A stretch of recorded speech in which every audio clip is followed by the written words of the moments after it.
go. I've got that microphone on. Welcome, everyone. And let's see. It is February the 24th of 2023. And I'm your host, DrFox2000, and you're watching VolcanoX live stream. And welcome to everyone. Glad to have you all on board. It is Friday night. Of course, a lot of times Fridays we don't have quite as many people in. But, you know, it is what it is. It's happy. It's doing our thing. Anyway, welcome to everyone. And we will do the show anyway. So that's all good. All right. So I dropped an early hint about the thumbnail, and it's only fair for me to give that hint again verbally to those who may have missed it. Okay, and I will give it one more time just before we start guessing at it.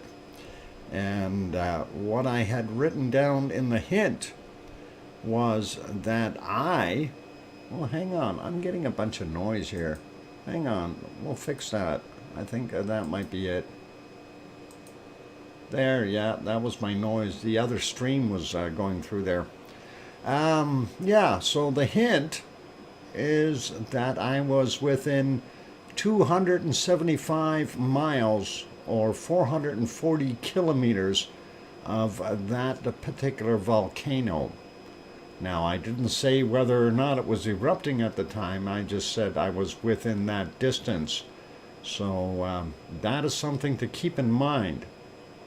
And I'm chuckling to myself because I know many of you are looking at it or possibly had looked at it and trying to figure out which volcano it was. But don't guess yet. We'll get to it after the bacon seeds. And we will definitely do our thing then. And yeah, it's a real smirky chuckle that I have on my face because I know many of you just will not get it. But I think I'm going to use that same line though on another one that I was close to. And we won't mention it either right now because that is going to be coming up in possibly tomorrow's show. But I was fairly close to it, so you know, 275 miles or 440 kilometers is not that far away, and I thought it was pretty cool. Anyway, let's get on with the show. And Full Circle, Florida. Yeah, you mentioned that we should keep an eye on, oh, what the heck was the name of that volcano? Hang on. Aniak. Yeah, Aniak Chek in Alaska. And the other one up there as well is Trident. Trident, like the chewing gum. It too is... doing things with rumblings under the ground and uplift. So yeah, we are definitely keeping an eye on those ones, as we are also keeping an eye on dozens of others, and some of them include, of course, the Reykjanes Peninsula in Iceland, and there could be multiple volcanoes there that could pop. In addition to, of course, Bardabunga and Askja, and yeah, you know, all kinds of things going on. So it's going to be an interesting time coming up here, and fingers crossed that we do see something, because I really do need something as far as a decent volcano. By the way, on screen, of course, is our archive video of Siggy Fisher. And since I did find those files, I was so happy. Definitely made me feel a whole bunch better. I thought I had lost them. But somehow, some way, it was either the update from Windows that moved them, or the Windows Video Maker.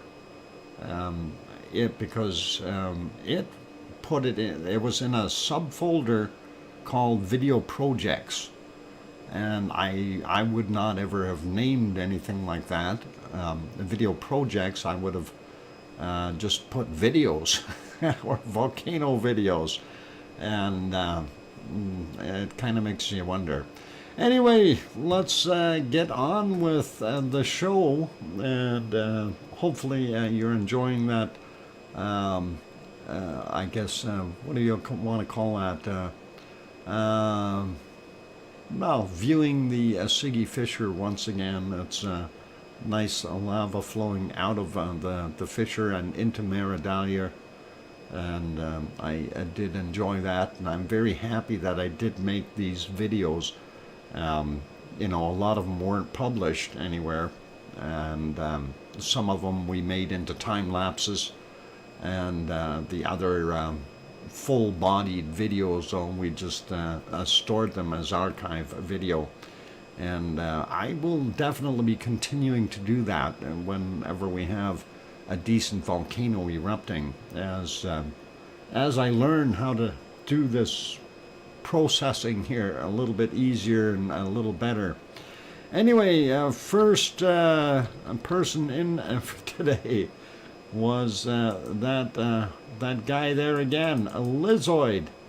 Gets the cookies for being first by a tail. He was followed very, very quickly by others, but he happened to be the first one in, and John was right behind him though. And that is what we've got. And that is all cool. So no worries, and we'll hand out another stack of cookies there when we do our guessing game for the trying to figure out which volcano I used as my thumbnail for today's stream. And of course, it is a tough one, and I'm smirking because it's a beautiful lava field out front, a cooled down lava field, but it's beautiful. And what else can I throw in there? Well, no, that's the first hint, really.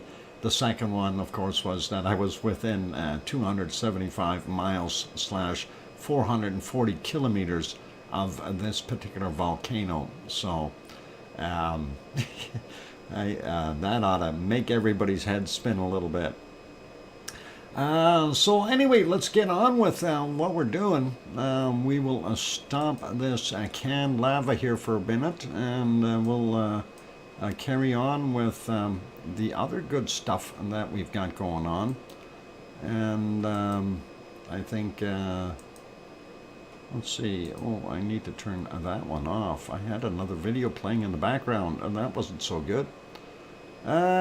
Let's stop it for right now, and we will go over to Hawaii. And Hawaii doesn't look very happy right now. You see, they've got more of that yucky rain happening, and that's what we've got going on, unfortunately. So views of Hawaii are going to be terrible at best. If we go back a bunch of hours, this is what it did look like before it started raining. They did have a little bit of sunshine there, but it was smoking fairly bad, and we didn't see very much visible lava. There's a couple little tiny specks in here, and it seems to have solidified over on, hang on, where's my hamster? I need my hamster. There we go. There's visible lava right there, a little bit anyway, and it seems to have solidified up a whole bunch over on the end here. So that's kind of what we're seeing right there. Hey, good morning, Yvonne Kunkel. And even Yvonne wouldn't be able to guess which volcano that was that I was showing. Good to have you on board, Yvonne, and guten Morgen. Somebody give her Yvonne a cup of coffee. She'll need one. What? It's the widest. Iceland measures 500 kilometers by 305 miles east to west. Oh, Lizoid, you're really working on it, aren't you? Yvonne, which volcano? The one that I used for my thumbnail for the stream today. I'll bring that up. I'll show you. This one here. Okay, I'm not going to tell you who that is though, and I'm not going to tell you where it is. No guessing, and no, it's not Etna. It's all going to be fun. Let's go back here for now, and yeah, no guessing till later. Yeah, Etna was yesterday. Yeah, no, today's was that one I just showed, and that was pretty cool. Yeah, Etna was actually yesterday's volcano, and we'll see how you guys fare later. And I'm just sitting here smirking because it looks like many of the other volcanoes, but I've given some hints there. 1 a.m. in the morning. How come you're up so early? You don't start work till 6. Usually you get up at 3. What's going on, Yvonne? Or you got a day off? Anyway, welcome to everyone on board. Let's say hi to everyone. So, of course, hello to, or guten Morgen to Yvonne. And no, I have to work at 2 p.m. Oh, at 2 p.m.? Then why are you up at 1 a.m.? That's not making any sense. Anyway, welcome to Yvonne, and then Billy Bob Jones, Sue, and Henry Nelson, and Lizoid, who got the cookies, and Tom and Pepper, and Kevin Haynes, and Billy Bob Joe. I think I said your name. And we got Henry, and going up, Scott Hartman also on board. Full Circle Florida is here. Welcome.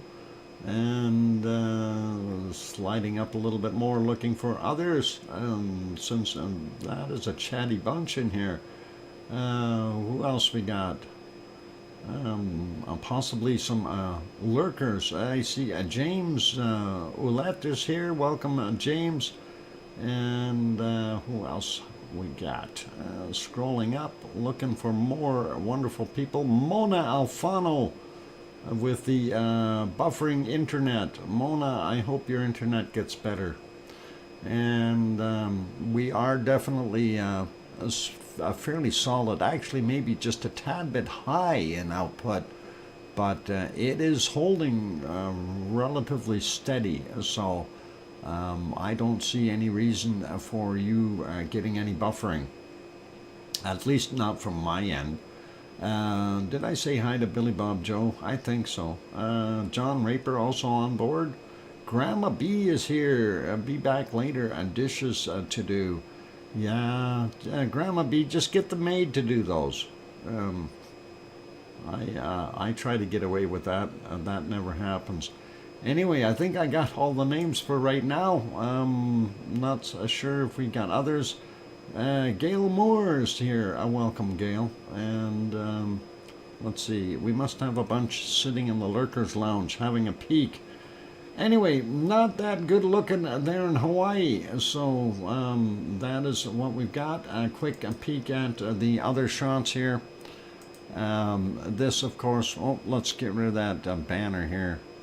I don't need that. That's not the Siggy Fisher. That is the southeast lava pond.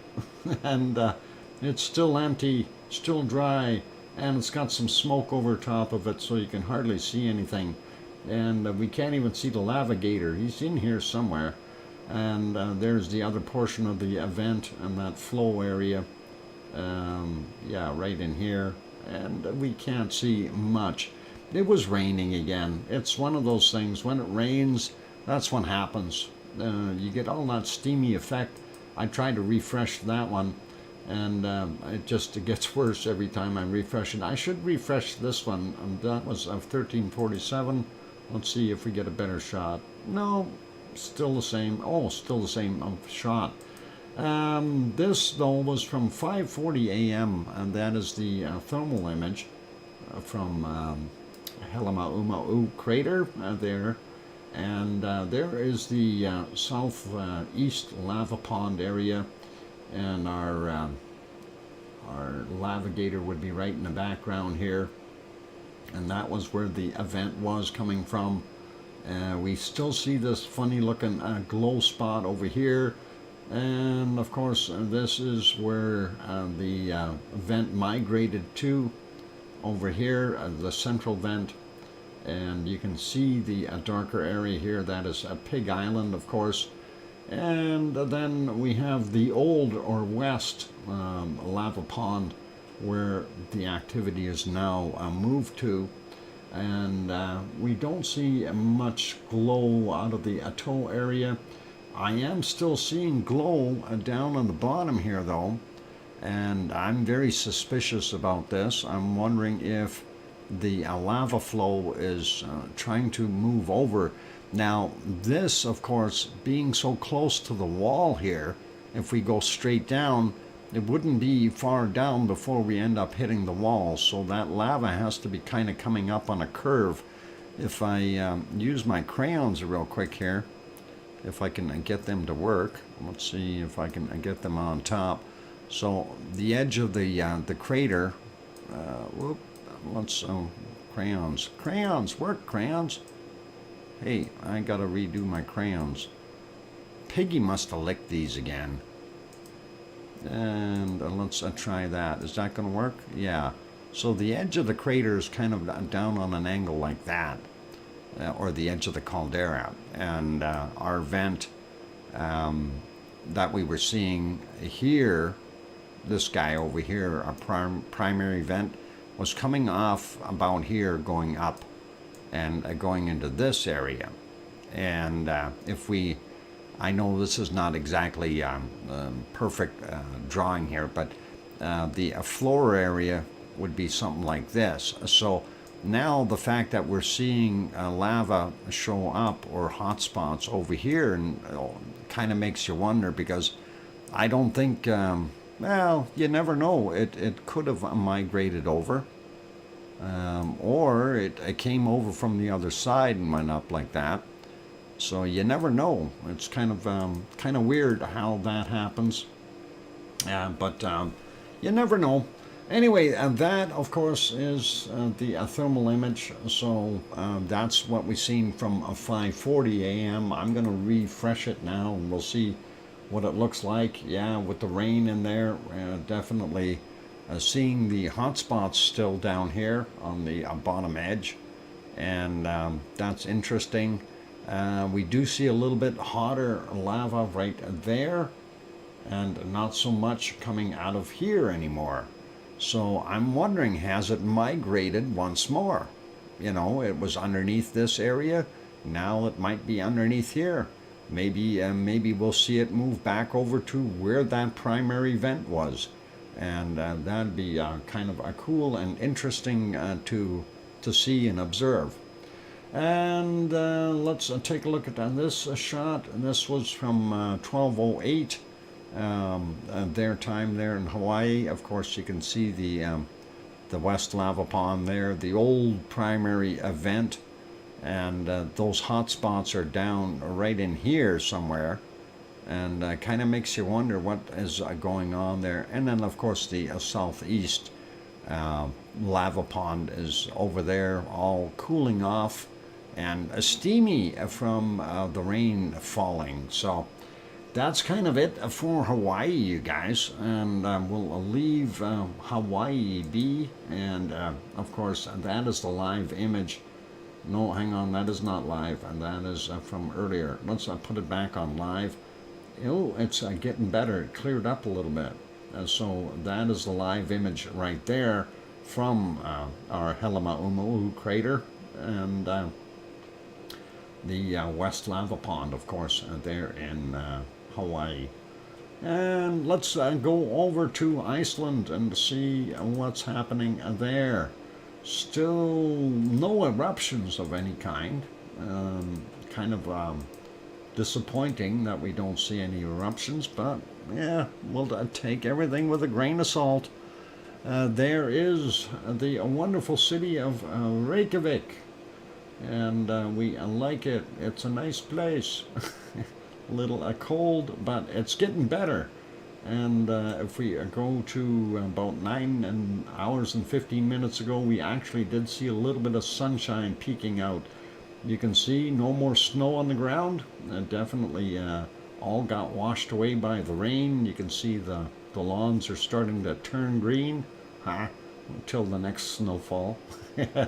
And even the mountains in the background here are starting to lose a lot of that snow off of them. So that's kind of what we've got looking at this view right now. And they did have, good weather and bad weather again. So there's a little bit earlier. What time is that? That's just about 2 p.m. And then if we go all the way back, that should be right around noon or thereabouts. And yeah, 22 minutes after 12 noon, and that's what it was like there. So pretty cool, and not bad. Like I say, you can see a lot more of that grass sticking out there at the Perlin Center. And let's pop that guy back onto live and make him small again. We'll get to the next one. This, of course, is the other shot overlooking the airport, a regional airport there in Reykjavik. And whoop, oh darn it, what did I hit that for? Let's go back to where I was. There we go. Clicked the wrong button, darn it. I was trying to go back here and see. Okay, so we went back about 9.5 hours roughly. Let's take a look at that point in time. And there you can see the grass without too much snow at all. A little bit in the woods yet. So the bunnies will be hiding in there, and they've got some moisture to nibble on. And yes, the rabbits will eat snow in the wintertime to get their fill of water. You can see the airport is looking not bad, and we can also see that we've got a bunch of clouds and inclement weather on the way. So that's kind of what we've got there. Popping that back onto live, that's what it looks like right now. And we'll make that guy smaller, pop over to our next one. And of course, this is the one that shows Katla, but unfortunately, in the dark we don't see a darn thing. And during the daytime, with low clouds, we don't see anything of Katla either. But it is back there. I know it is. Nobody has beamed it out of there yet. Wonky Donkey still doesn't have a transporter, so he can't get rid of it. And let's see. Yeah, he might be working on one though. Hey, Judy M, welcome. I'm glad to have you on board. Hey, I haven't seen Sharon Stewart yet. Where'd she go? She should be along anytime now too. Oh, speaking of Sharon Stewart, there she is. I knew she'd be here somewhere. I was waiting for her to say, "I hear you, DrFox2000." Oh, all right. Anyway, it looks like they are getting more snow perhaps over there, or some rain. But yeah, lots of people out here having a look at the lookout point, and we see some birds flying around, probably some puffins. There you go, Sharon, and way to go. Yeah, that looks not bad, but really we didn't have any good visibility at all today, so it's unfortunate. But we'll not worry about that. Even if I go back a little bit more, it did clear up a little bit in the foreground, but we're still buried in the background with all that cloud and stuff that's going on there. Let's go over to the, I didn't say hi to you, Dr. Fox. Sorry. Oh, yeah, way to go, Yvonne. And I did say hi to you twice. And guten Morgen and everything. And you didn't say hi. I thought you were still sleepy or something. Anyway, Philadelphia, the thing that makes me wonder, goes up and down yesterday and then up, and then we think it's going to do something and it goes down, and then we see it go up and then it goes down again, and then we get a little earthquake and it goes up again, and I got to refresh it and see what it's doing right now. Oh, it's going back down. Yeah, it is doing what it's doing. It's very, very cool.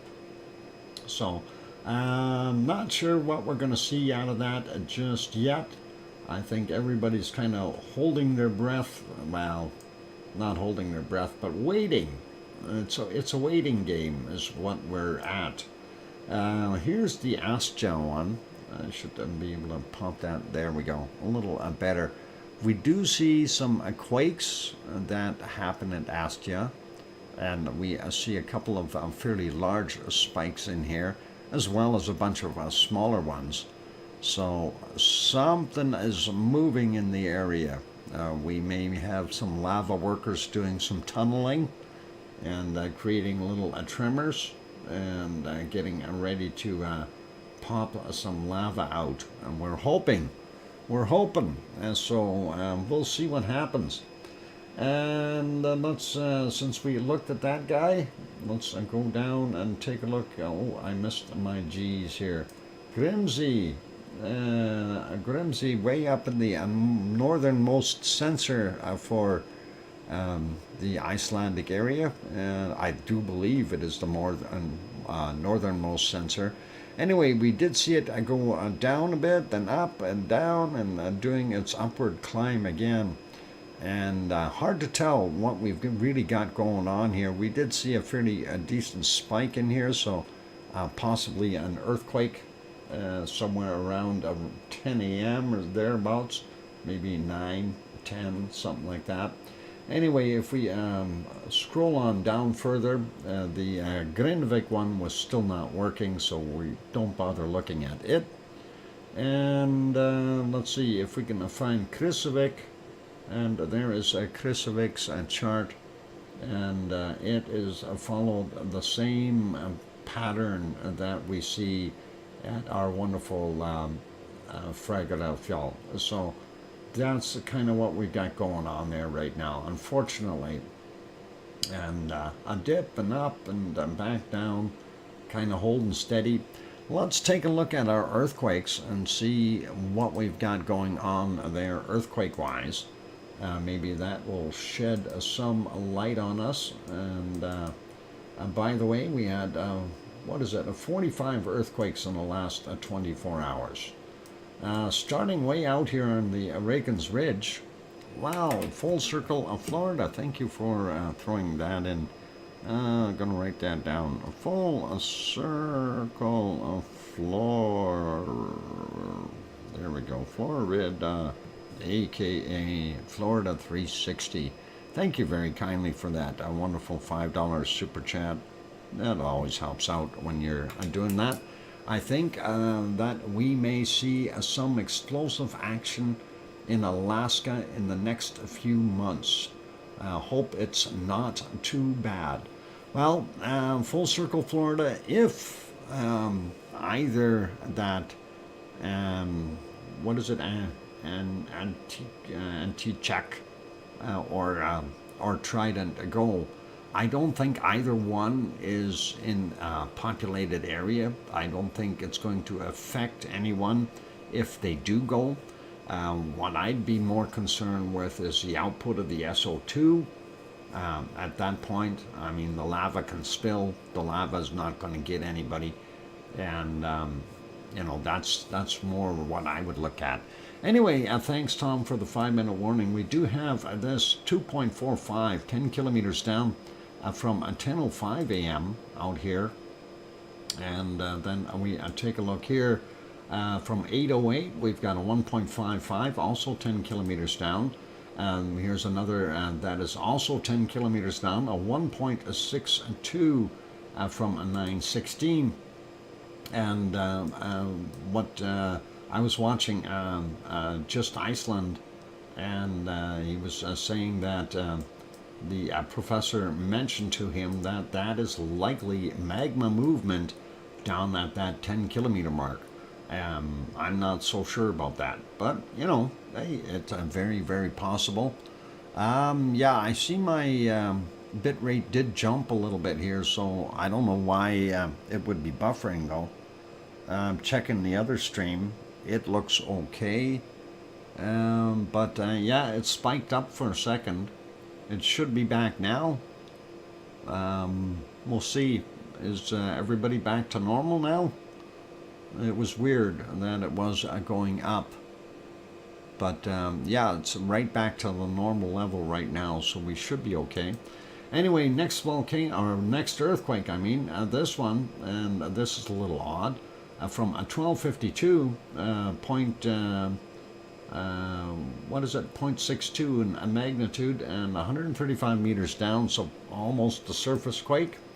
This one here, 2:55 a.m., 0.79, 5.2 kilometers down. And that kind of makes me wonder. Now, just to let you know, that's where the international airport is, Keflavik. Keflavik Airport, Keflavik, Reykjanesbær, Jardvik. And then when we go down here, this is Grindavik. And of course, the Blue Lagoon is right here. And of course, the power plant beside it. Just to give you a little bit of an idea. Now, there were a few other quakes in here earlier, and I'm surprised they removed them, but this is the edge of our so-called Fagradalfjall. And this is over here, there's Ragnar, and of course this is kind of no man's land in between the system for Grindavik and for Fagradalfjall. This one, 5.4 kilometers down, a 0.48 from 45 minutes after midnight. Then we had this one, 0.56, 6.6 kilometers down, 38 minutes after midnight. And this one, a 0.3, 5 kilometers down from 43 minutes after midnight. Yvonne Konko says, okay, I'm going back to sleep. Thanks everyone for a great stream. I'm Dr. Fox, Mods, Lavaliers, and Lava family. Have a great day/night, everyone, and enjoy the rest of the show. Good night, Yvonne, and get some sleep, and hopefully you'll be okay. And don't forget, you got to go to work later. Anyway, we don't see anything else in our Fagradalfjall area. And of course, that is the Siggy Fisher area there and Ragnar over there. But when we move over a little bit more, this is Kristevik here, but we move quite a ways over. We see this 0.74, 1.1 kilometers down, 6:01 is the time on it. And we'll grab these other two here before the break. 0.55, 4.9 kilometers down, 2:27 a.m. And this 0.83, 5.7 kilometers down from 13:44. And on that note, I think I'm going to, well, hang on, maybe we'll grab these two. 0.9, 7.7 kilometers down from 9:58, and this a fairly new one, 0.2, 6.8 kilometers down from 21:45. Okay, that'll leave us with, maybe I'll do that 1.1 first. 1 kilometer down, 22:47 as well. All right, that leaves the rest of everything for after the break, you guys. And we'll see what's going on here. There's Bardabunga. This is a different volcano there. Astia and Herdebreit. I got a bunch of quakes around it. We'll take a look at those. So that's it for right now. I'm going to go take that break. I'm going to put you back on canned lava from the Siggy Fisher. And we like canned lava. It's always nice. And Don't go away. For those good people who are enjoying the show, please do hit that like button if you haven't done so already. Welcome, Silversmith. I'm glad to have you on board. And Judy M. also here. Good to see you, Judy. And anyway, it is a time for me to take that break. Subscribe if you haven't subscribed yet. And hit the bell notification if you want to get notified. On that note, I'm going to go take a break. I'm your host, DrFox2000, here in Edmonton, Alberta, Canada, where it is still very cold. And hopefully it'll warm up by tomorrow. It's supposed to start getting warmer. Hey, OneFish26, good to see you. All right, I'll be back after the break. Don't go away. Thanks.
go. I've got that microphone back on. I even got my comment in before the song ended.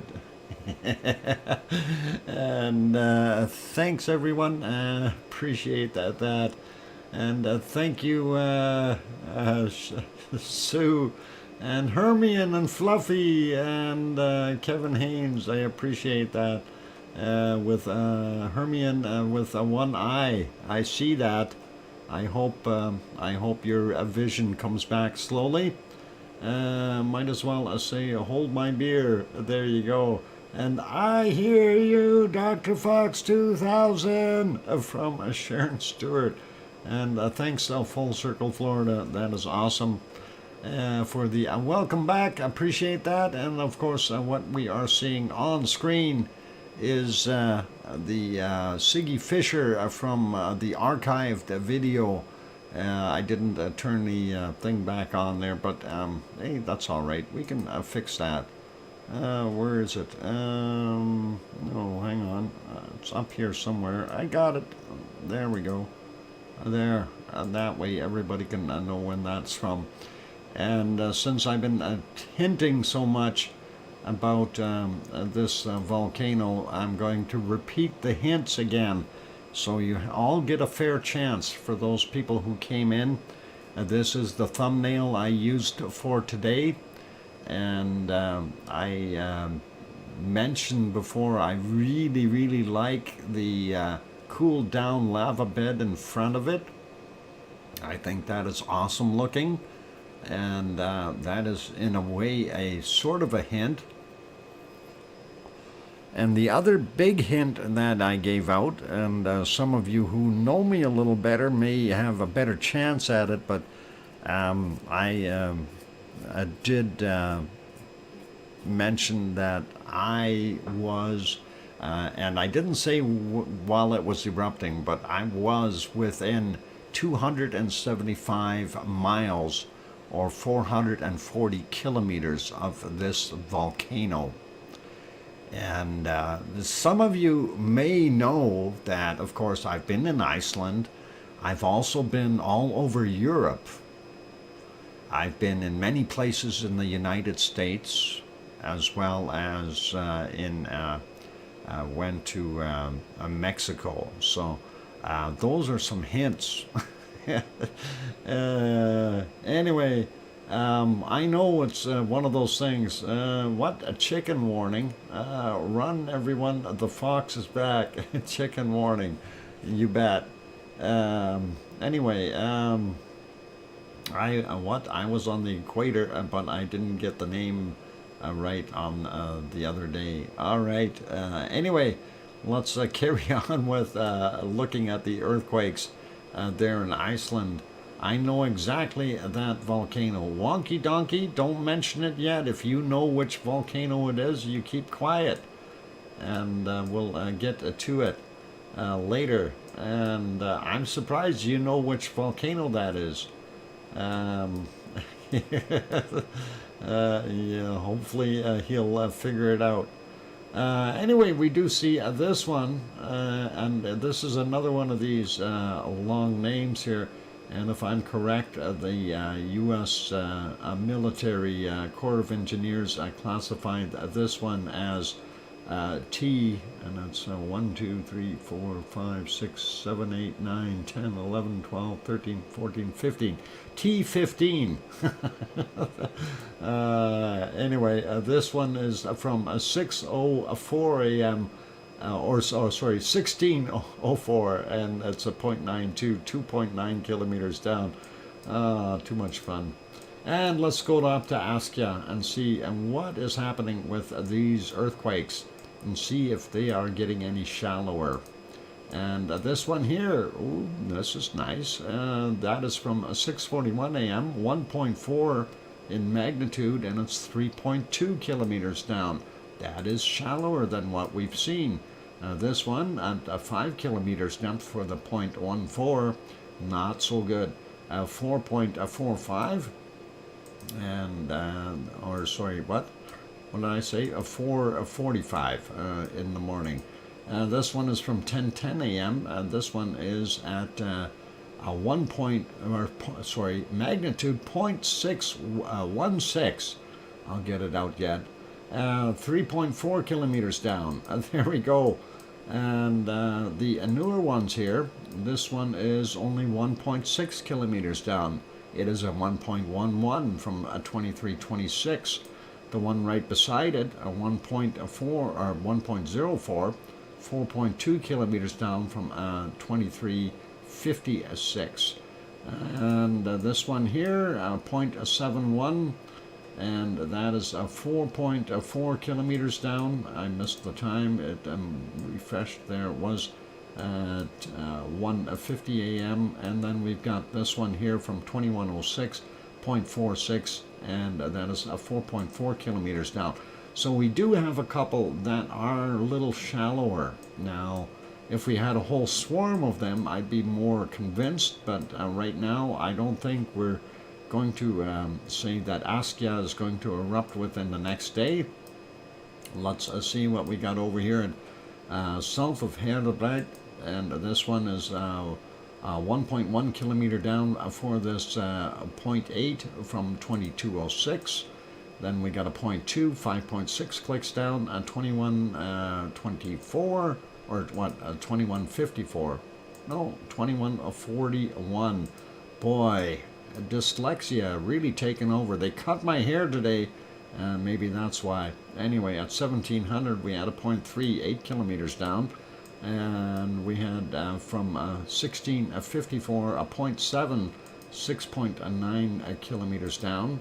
Then we've got a 0.7, 5.9 kilometers down from 12 minutes after midnight. The new one, that is a brand new quake. It's from a few minutes ago.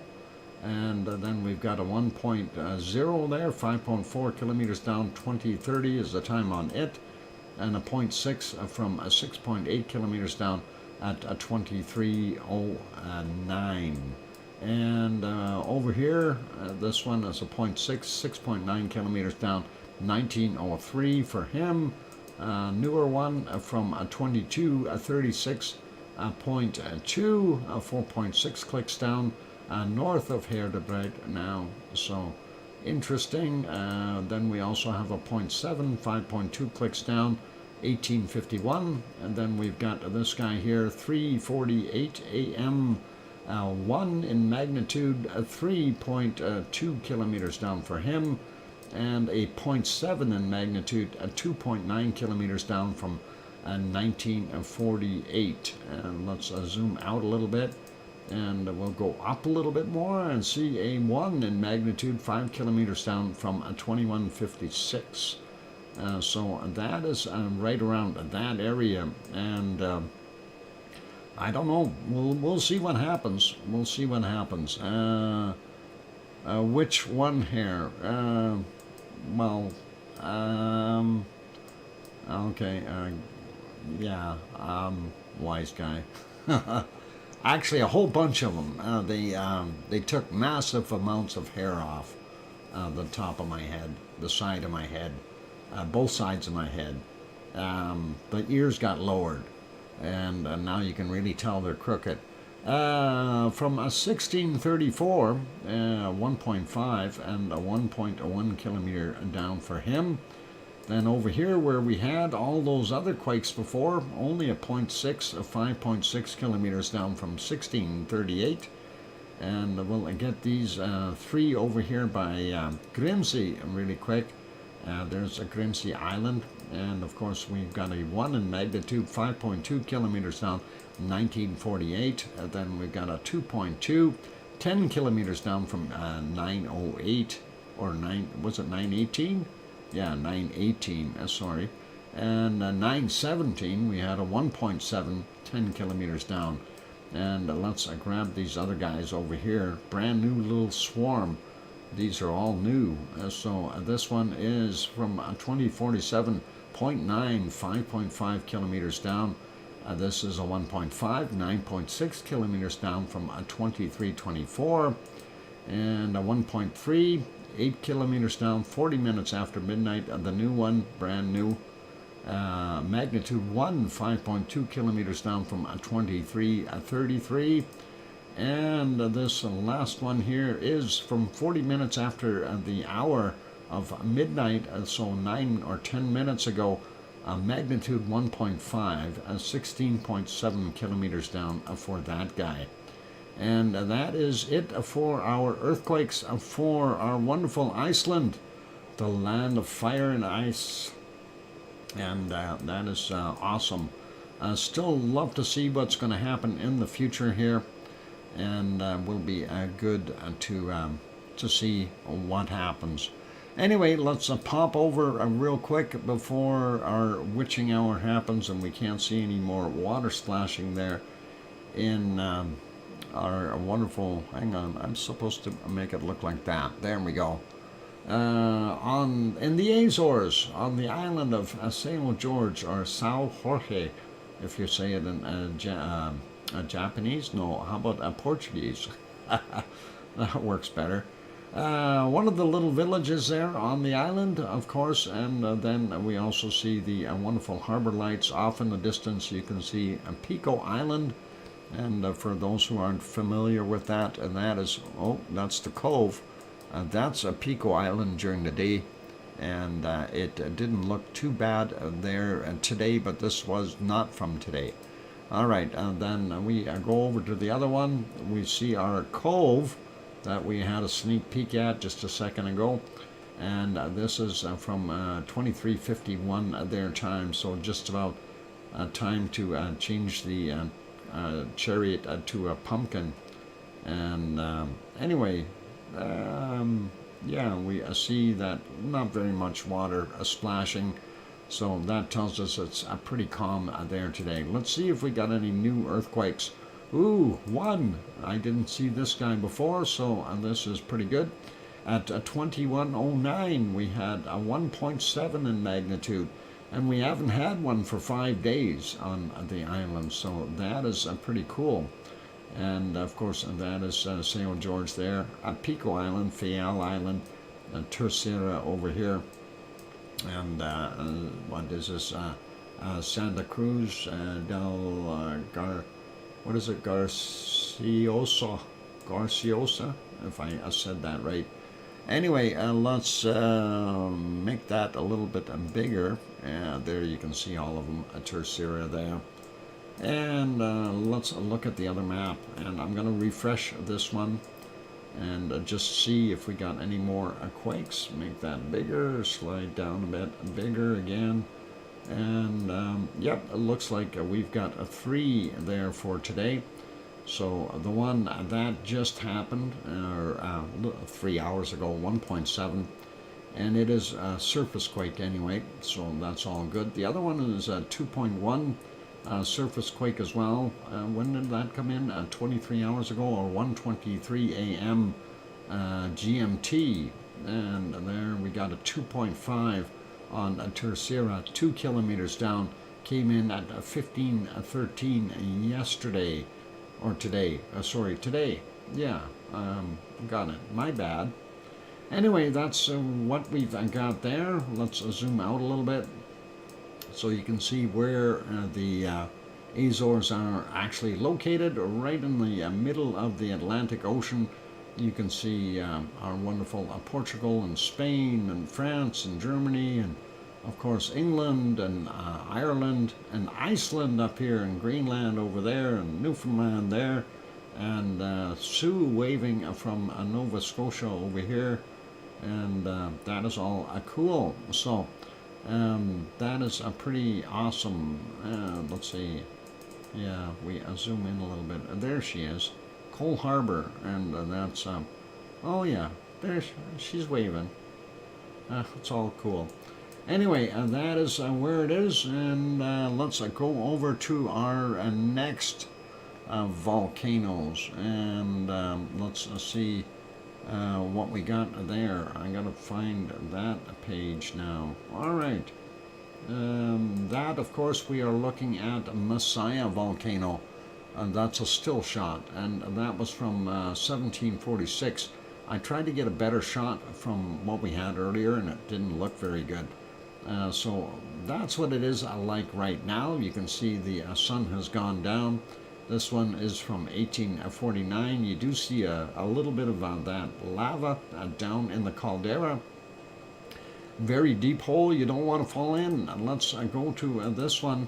This, of course, is our wonderful Popocatépetl, and that is south of Mexico City, and it actually had some good puffing going on just a little while ago.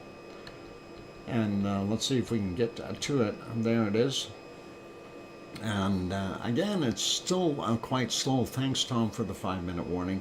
It's still quite slow in coming out. It doesn't have the get up and go that we would get from other volcanoes, such as Fuego and that type of volcano. So anyway, lots of ash in that plume, and lots of gases, tephra material. And it would definitely not be good to breathe that stuff in, that is for sure. And that lasted a little while. I'm advancing it 5 seconds at a time just to expedite this. And we can see it just kind of hugs the ground area there and headed downward rather than upward. So, and it was still coming out.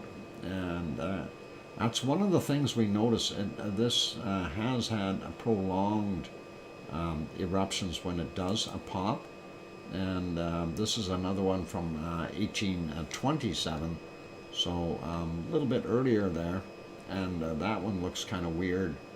Looks like I don't know, is that looks like Goofy almost, but I don't know, or Pluto.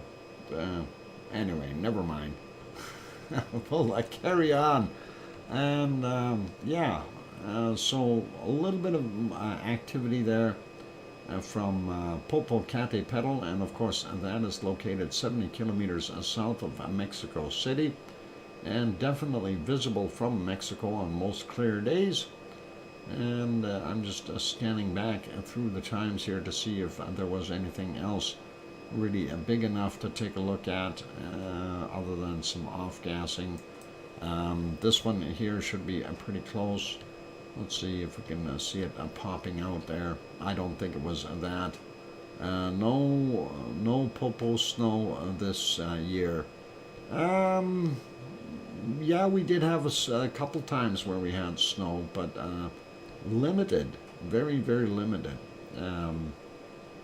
But there was snow last month, yeah, but not for long. And I do agree that it wasn't that much on there, so I don't think you would have been going skiing much on Popo. Definitely not the volcano to do your downhill runs on, that's for sure. And this, of course, 7:52 a.m. A little bit of puffing there, and then brings us back into the early morning hours, where we see what's going on. And of course that is pretty cool to see it at night. We did have one little puff here where I wanted to see if it actually did plume out, or no lava, no happy. And that was just bad gas. And that was, it says 39 minutes after midnight their time. So that's actually pretty good. We went back quite a ways there. They must have switched that while I wasn't looking, because I thought we could only get back to about 7 a.m. There was a couple of times where you could really see the plume light up, though, like right there at 2:30. And of course that is because there is lava inside that crater. And let's go over to the other one. And of course this is our wonderful friend Fuego. It just popped a little bit. Let's see if we can back that up a few seconds so we can see the pop. Now this one has a little bit more power to it.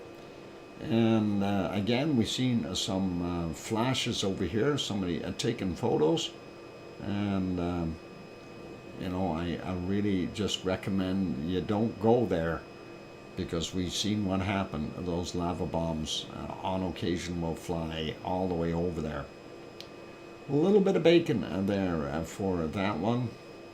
And it had a couple other puffs, but I don't think they were that explosive. And there we go. Here's your sunset shot of Fuego if you want that, and looks pretty good. That is in Guatemala, and it is not too far away from Guatemala City. I don't know if you can see it from Guatemala City, but there's earlier there in the day, 1800 to 6 p.m. They did have this stream shut off, and it's because of the clouds earlier. And let's go back just a little bit more, and then we'll see if there was anything else. It is break time for me, you guys, so for those good people who have not yet hit that like button, please do consider hitting the like if you're enjoying the show. Also, if you have not yet hit the subscribe button, please help us out and let us grow the channel, and that would be really awesome. Anyway, we'll put you back onto some canned lava there in, this is actually from the Siggy Fisher from Iceland, and that is all good. After the break, we will have bacon seeds, and after the bacon seeds, we will guess what a volcano that is. Now, Wonky Donkey already said he knows. So he says, I'm a time traveler. Yeah, he might know. He might know. Anyway, 8 watching live stream of February 21st, 23. Is that what we got? 8 watching? We got 38 watching. I think there's something wrong with his eyesight. Did you not put those glasses on I gave you there? Oh, hang on, that was a Wonky Donkey. Never mind. Full Circle, Florida. That's okay. You're tired. It's all right. Anyway, hit that like button. Keep smiling. Play nice in the lava. And I will be back after the break. Don't go away. And we'll have bacon seeds.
And there we go. Welcome back, everyone. I'm glad to have you all on board. I'm your host, DrFox2000.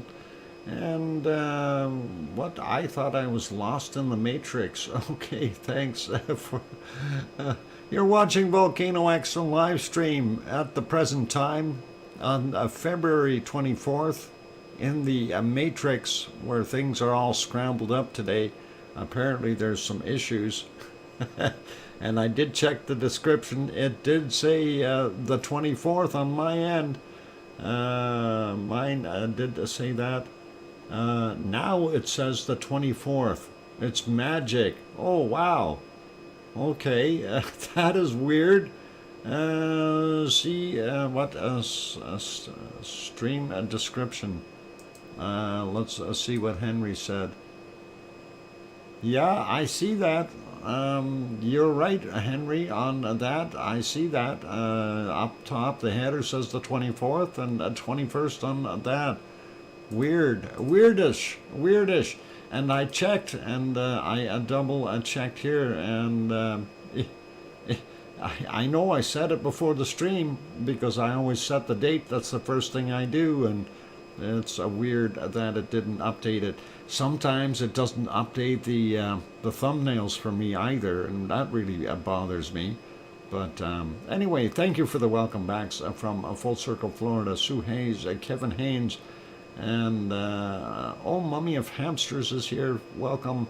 And Sharon Stewart saying, I hear you, Dr. Fox 2000. Volcano Eruption live stream February 21st.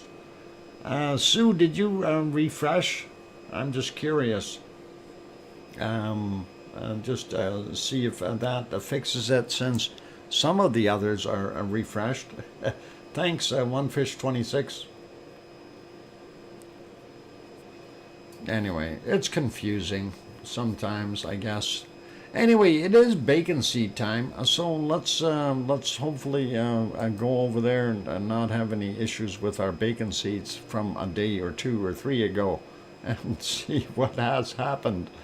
And we'll get to this one first, and of course that is the last one from yesterday. And of course our wonderful Piggy sent us. We all time travel together. Yep. Yep, I'll refresh, fixed it. Wow, Henry, that is cool. Okay, I wonder what the heck is going on, because that was weird. Because I know I changed the darn thing at the beginning of the show. That's how I always start out, so I'm kind of baffled. And I did check, and it did say the 24th. I thought, am I losing my mind? But I'm not, so I'm still sane. Anyway, this is our wonderful shot from the last one from yesterday, and our good Piggy there did a wonderful job on getting us some new ones. And here's the first pig pile, and look at them. They're all piled up, staying snugly warm in one spot. It's a piggy pile. And looks like there's a few there trying to keep warm. It must be cold out or something. I see a spot hiding in the back. Yep, over on the right hand side. I see that too. Probably he should be somewhere in the middle though, because he doesn't want to show his spots. Next one is this cutie, and beautiful, a smile on its face. And a little guy, just a little wee bacon seed. We gotta love it. That is awesome, and really nice. And let's get to the next one. And there's some somebody painted the trotters pink or reddish color on this pig. Toenail polish on a pig. Alright, it must be something Piggy did.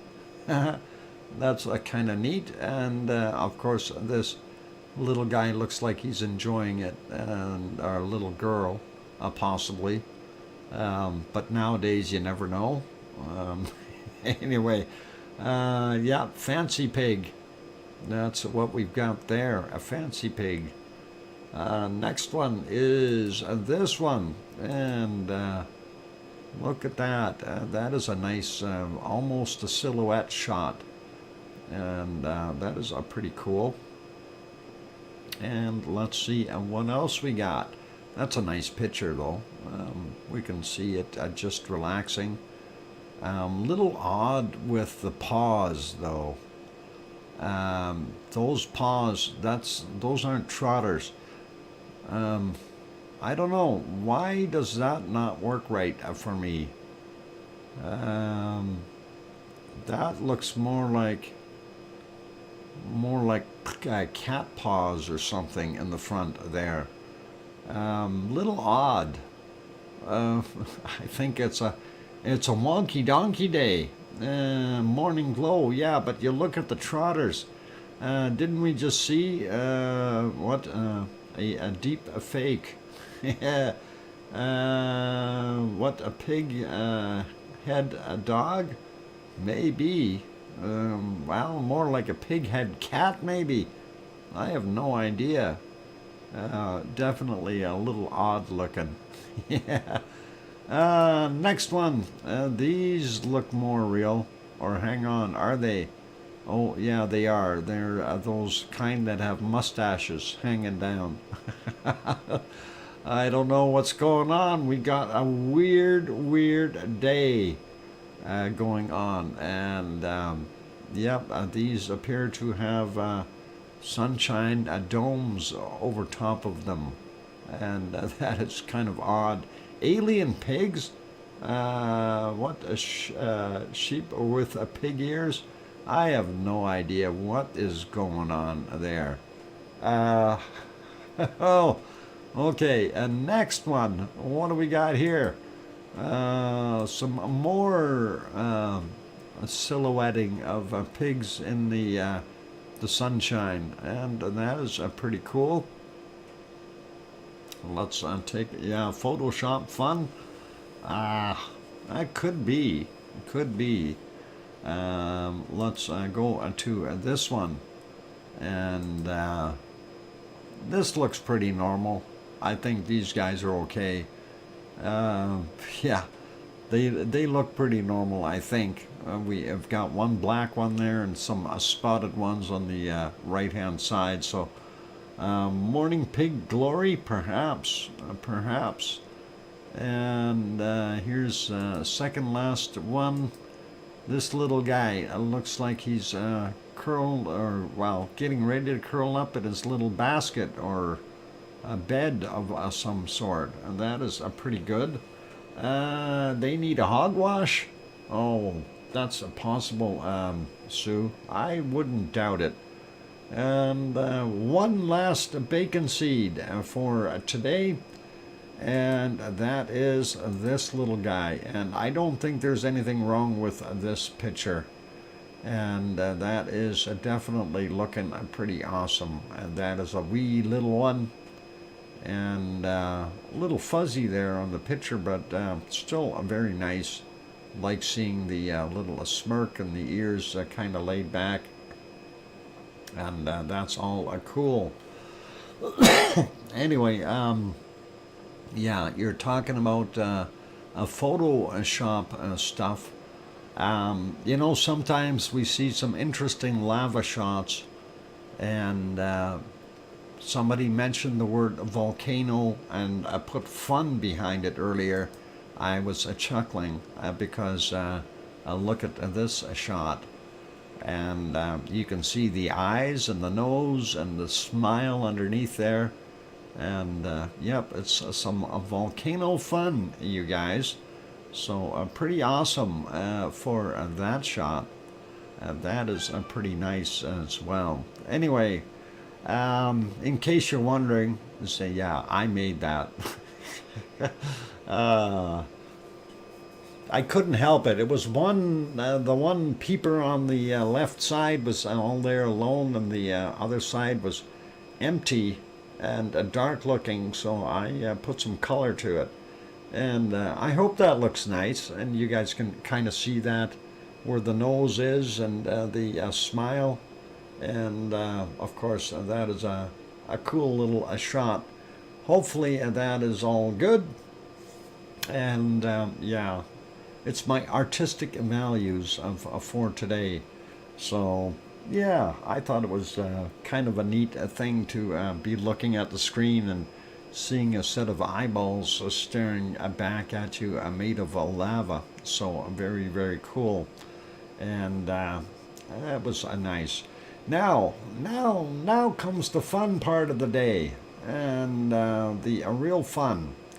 And of course, this is, I guess, the volcano. And this was the thumbnail I used for today. And that is, I guess, the volcano. So that is very, very interesting. I will give you the hints again. First off, well, I'll give you another one. It's not active right now. And it is, the other hint was, I was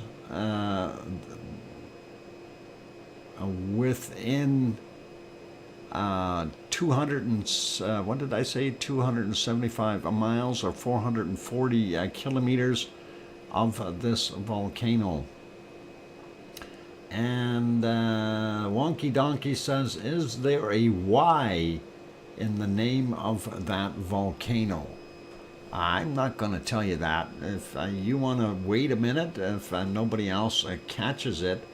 Henry Nelson says, Helen Hearn from 2014-15 eruption.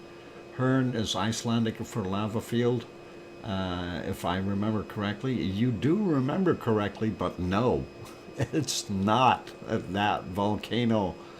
One Fish 26, yes indeed, you're right, it is a volcano. Sue Hayes, congratulations, and you got it. And that is pretty impressive that you would catch that. So very, very good. And Sue gets the cookie for today. And yep, Wonky Donkey, I think you knew already, but thank you for letting someone else get a chance at getting a cookie here. So very kind of you. And there we go. Sue gets the cookies. And in case you're wondering about this volcano, I will give you a little bit of a lowdown on it and as to where it actually is and help you out. Let's go over here and we will show you on, hang on, which one am I on? That should be there. That'll be here. I might have to re-grab that screen though. I think I messed that up. Let's see, desktop, smart section. Yep, I gotta re-grab it real quick here so we can get that in there properly for you. And well, I give you the whole spiel here, so I'll see if I can stretch that out to cover the other stuff. No, there, yeah, let's do that. Okay, so yeah, that's Pacaya, a volcano. Why is that not moving? Oh, I'm on the wrong one. There we go. No wonder it doesn't want to stretch. And that is located in Guatemala. And for those who need to know, when I said I was within 275 miles, I was in Belize City. And that is 275 miles or 440 kilometers away. So I was not exaggerating or anything like that. And that is exactly where it is. It is out on the coast, or well, fairly close. Actually, it's visible from Guatemala. If you see it erupting at nighttime, there's Guatemala City. And of course you can see it from there. Our other one that, of course, is erupting is over here, and I think that might be, no, that's Agua, and there's a Fuego right there. So it's just 2 over from a Fuego, and 1 in between. And that is pretty awesome. It's not the biggest volcano around, but it sure was a nice looking one, and I thought it was pretty neat. It's a most recent weekly report. Of course, it has been doing some steam and gas bubbling back in August. What is it? From the 18th to the 25th of the 2022. And then, of course, it showed some more activity back in 21. And the eruption that we see there, of course, was from 2014 is when that picture was from. This one is from 2019 here, this photo, and you can see there is definitely ongoing lava activity, or sorry, from 2020. 2021 it was quiet, and let's get back out of that. Where's my stop button for that? Oh, I gotta hit escape? No? Oh, it won't let me go out. Okay, there we go. I had to go back. Anyway, that's it's a pretty neat volcano, just so you know, we see it, and we can have a little bit of a look at it. It does kind of help people out to understand that there are more than the ones we just normally look at. The other one, of course, this is the report here from what is it, 20 or 17th of April 22 was the last time that they seen any action out of it, some gassing and stuff. And the map, of course, shows you where it's located again. And like I said, I was in Belize City, and that's 275 miles from that volcano, or 440 kilometers. And that is pretty cool. And yeah, that is kind of a little bit of fun. I hope you guys enjoyed that. I thought it was kind of neat. And let's put you back on looking at this lava flow, though. And of course, I think I might have to back that up. No, we got lots of lava left in that can, so we can continue on with it. And we've got more people in. Welcome to nice one, Doc. Thanks, Henry. I'm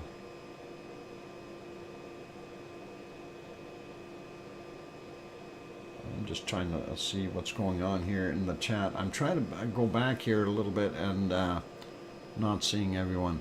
Anyway, welcome everyone. Glad to have you all on board. For those who just popped in, I think there's a couple of them that popped in, if I'm not mistaken, or am I seeing things?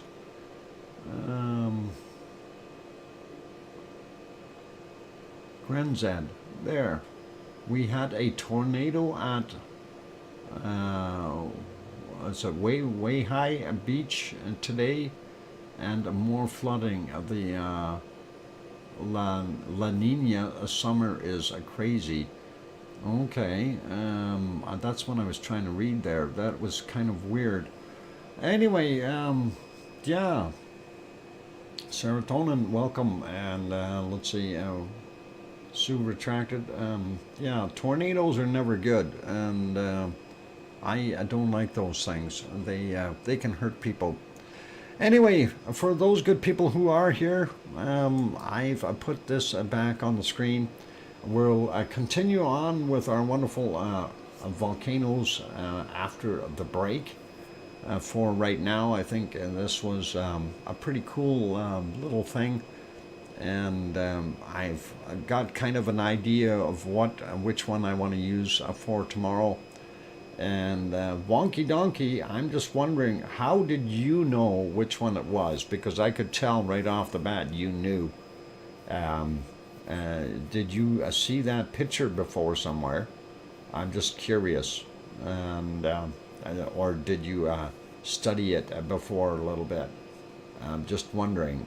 But anyway, on those friendly notes, hit that like button if you haven't hit it yet. And of course, for those who are new or sitting on the sidelines and in the Lurkers Lounge, please do consider subscribing if you haven't done that.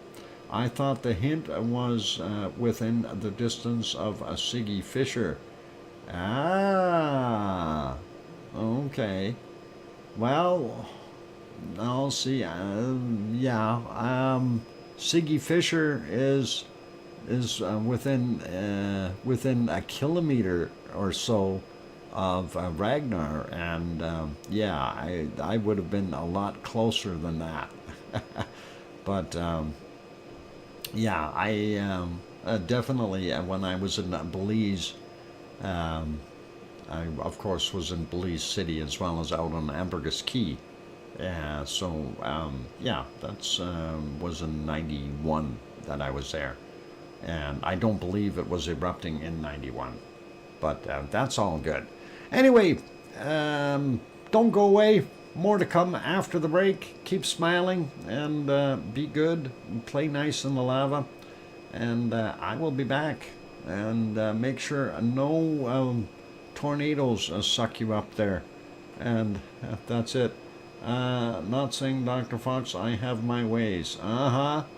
Yeah, you've been spying on my computer there, Mr. Wonky Donkey.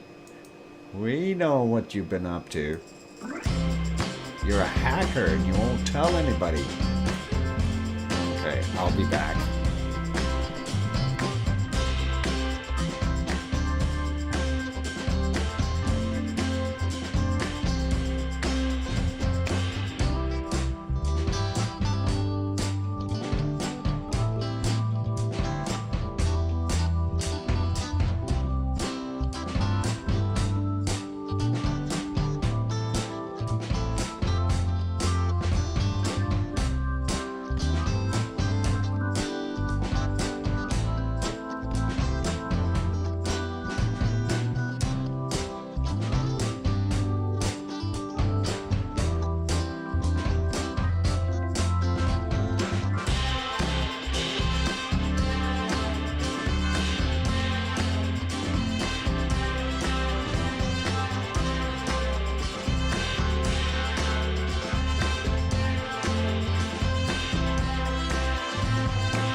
we go. Microphone is back on.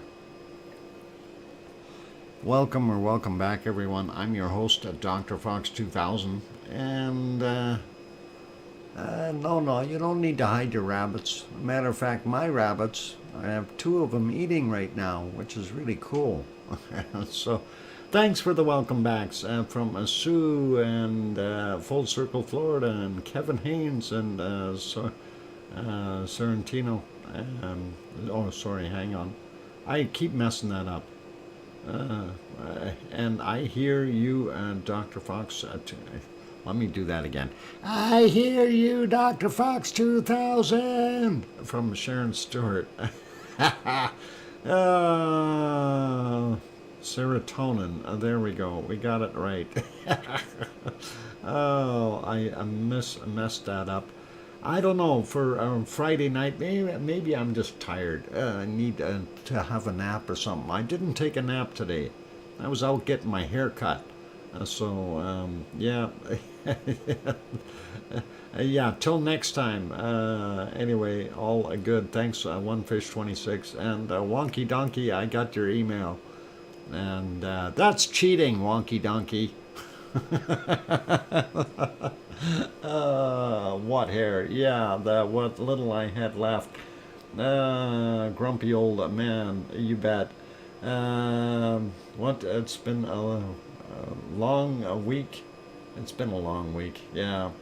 Only one hair, Dr. Fox? Yeah, well, I only needed to do the one hair. And that's about all I really needed to take care of. It's that one that was sticking up in the morning. It bothered me. Kate, welcome. And and that took all of your nap time. Yeah, it was horrible. Took a millennia in a term of an ant. Anyway, all good, you guys. No, every once in a while you do have to get the sides trimmed off and get those ears raised up again, or lowered, or whatever it is. They still didn't straighten them out though. The ears are still off set, and my glasses are still crooked. It wasn't a real haircut. It was more of a pluck. Actually, to be honest, it was a Korean lady that was doing the hair cutting, and she did a very nice job. And what they do is they give you a little bit of a head massage after, and I guess that's to wipe away the blood without you seeing it. But no, she did a wonderful job on trimming everything down properly. So I was happy with the service, and I have to give credit when credit is due, right? So that's about it. Anyway, let's put the brakes on this lovely lava, and we will stop it in mid-flow. Serotonin, you were asking about volcanoes. Yeah, Astia is primed to erupt. We will see what will happen within the next about a week. We are starting to see earthquakes a little bit more shallow, but we're still not seeing enough of them to indicate that something major is going to happen. And we're not seeing them directly under the lake, which is the other thing.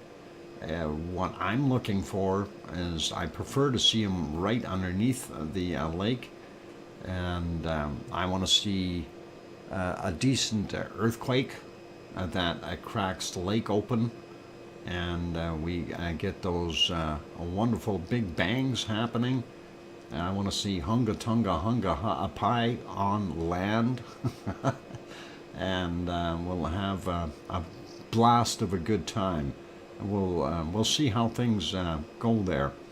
So yeah, just so you understand, the scientists are guesstimating that there is approximately 10 cubic kilometers of lava underneath Astia, and that's kind of their wild guess.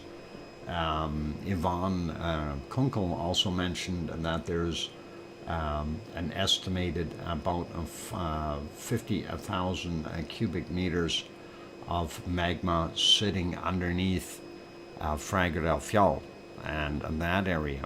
So we could see something going.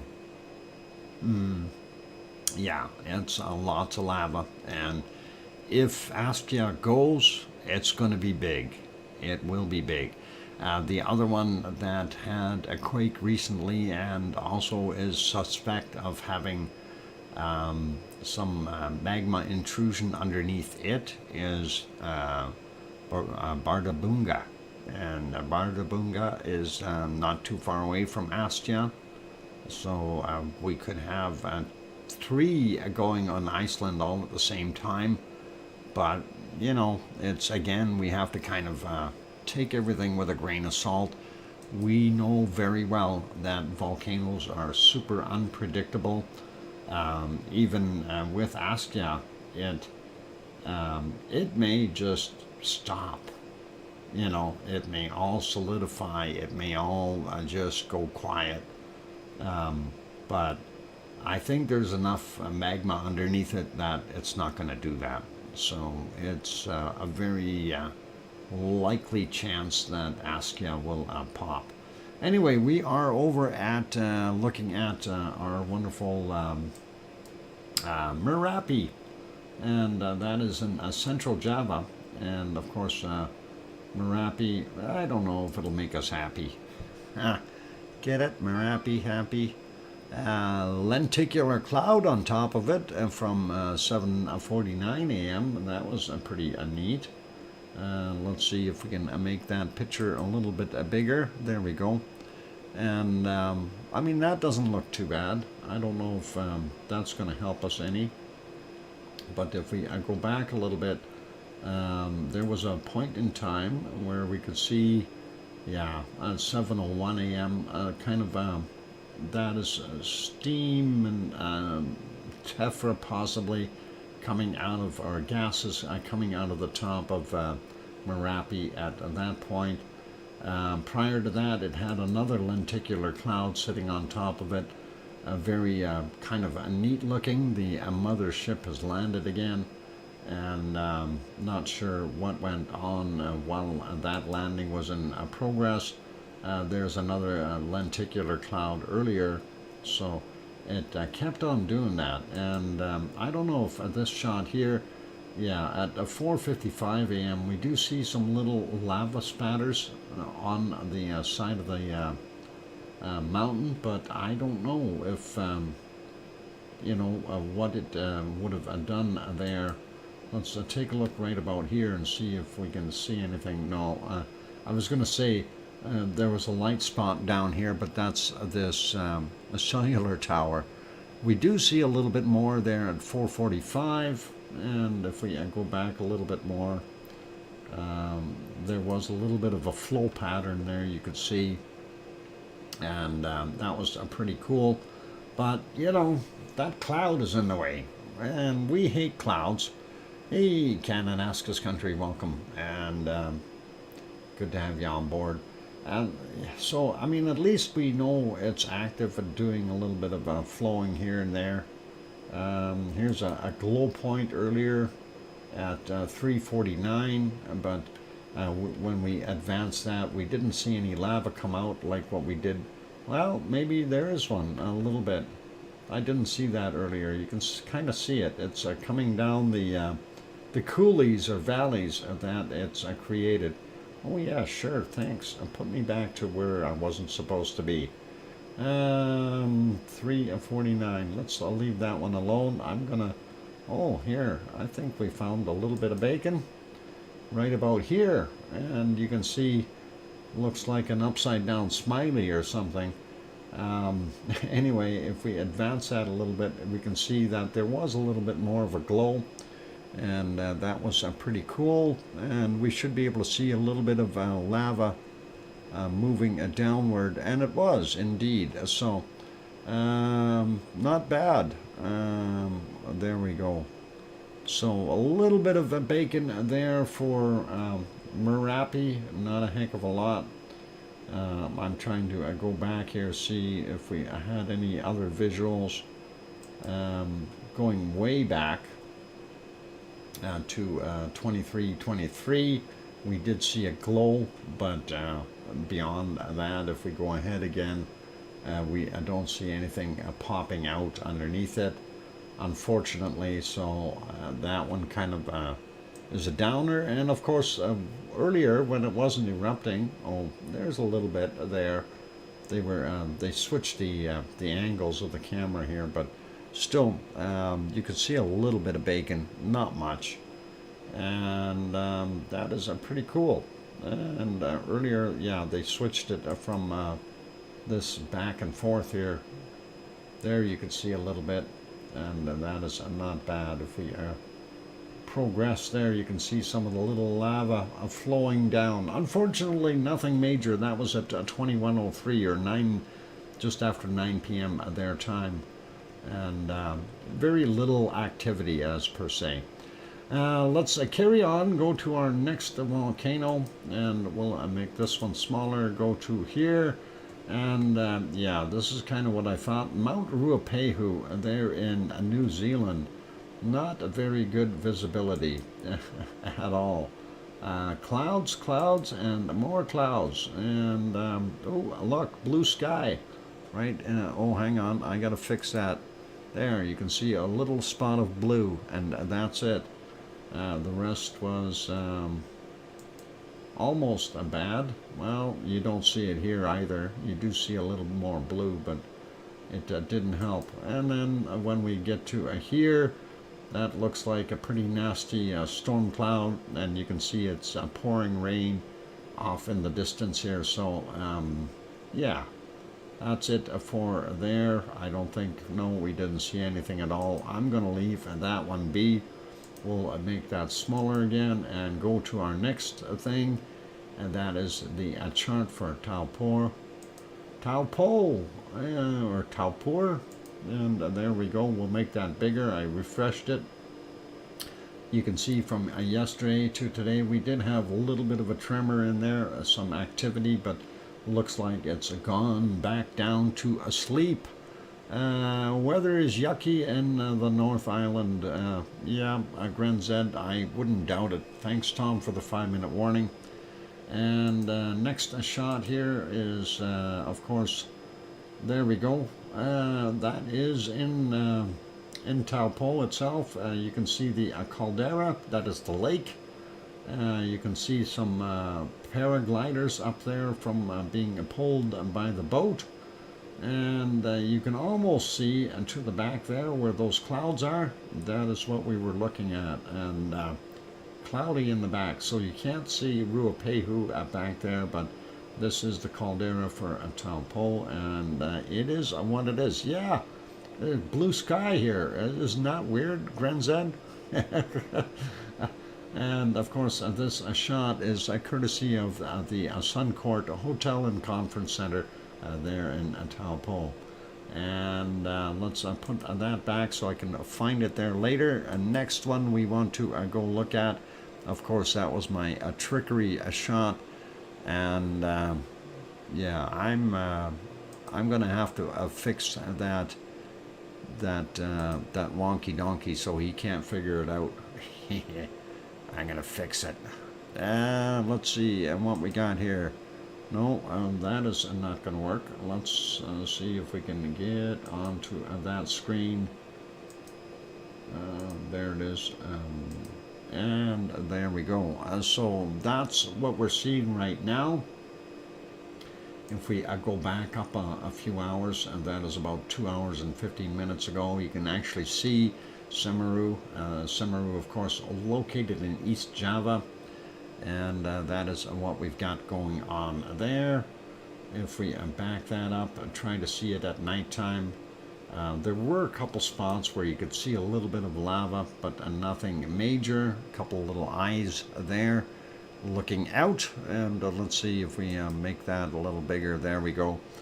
And again, weather being what it is there is horrible, so pretty hard to see anything. I think we may have had them zoom in on it a little bit here.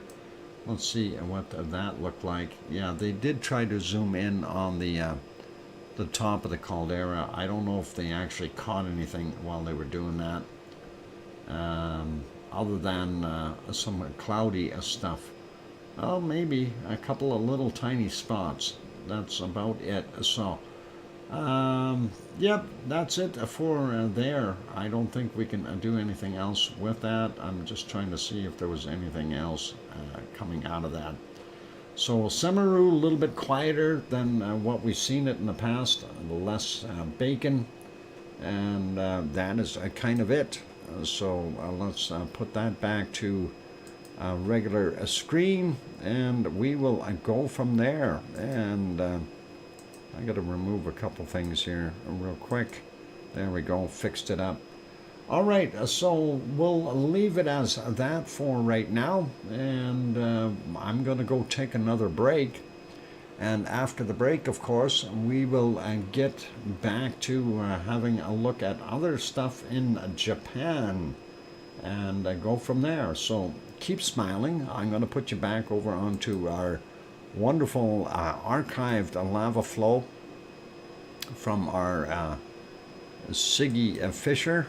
And that was from the 7th of August, just so we have it. And I got that going. All right, and that's good. It'll flow. And what? Up balloon? Yeah. No, that wasn't a balloon. That's a parasail is what that was. So anyway, I'm going to go take that break. For those good people who are here, please do give the like button a quick bump if you haven't done that as of yet.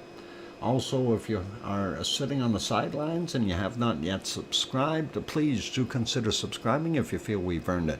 On that friendly note, I am going to go take a break. I'm your host, DrFox2000, and I'll be back. What? Did somebody say a wonky donkey? No, nobody said wonky donkey. Yeah. Okay, I'll be back. Bad, Trevor. Bad. Oh, did I? Mic's still on. Oops.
got the microphone back on.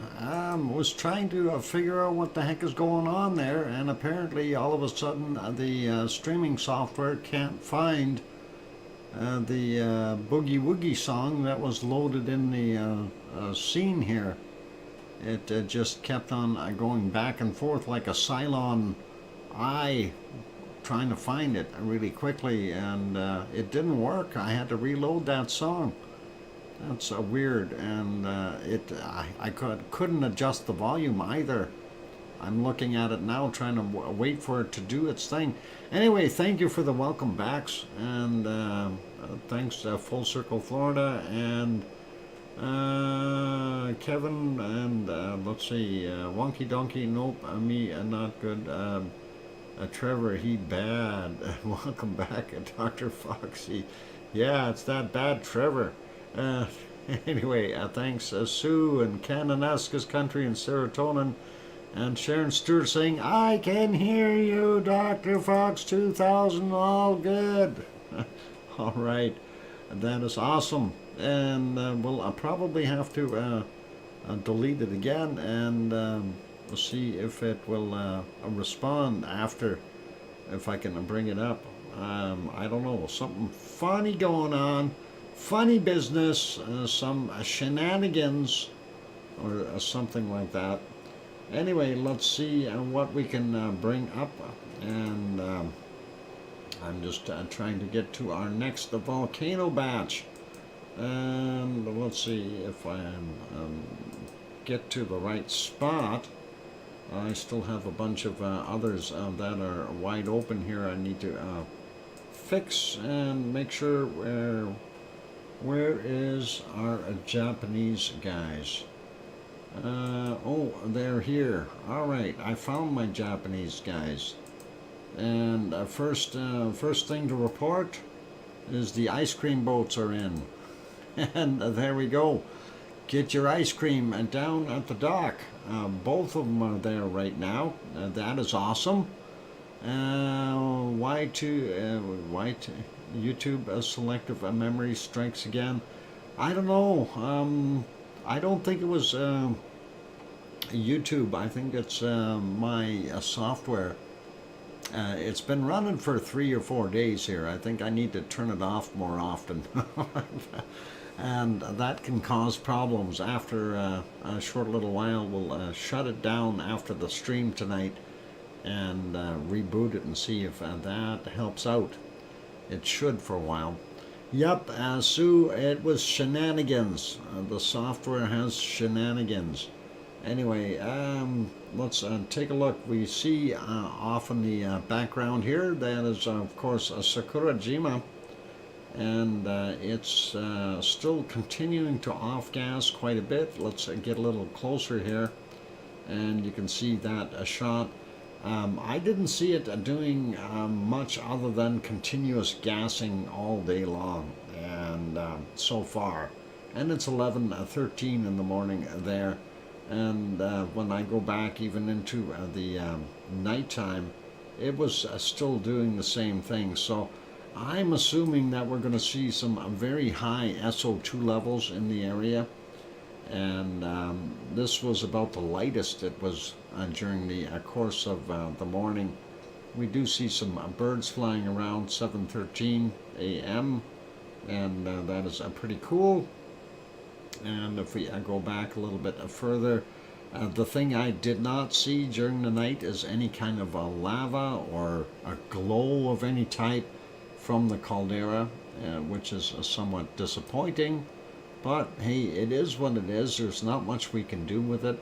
You did see some stars out, but we also seen that the smoke was coming down fairly low here, so kind of weird to see the plume coming down and sitting on top of the water. Kind of odd to have that happening. But that's about it. Didn't see much other action from it.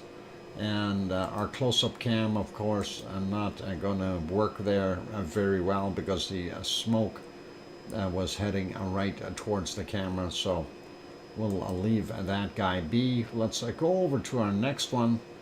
and that, of course, is Suwanosi-jima. And they were talking about in the report there about some visible stuff that they could see, and I just want to get back to this spot here.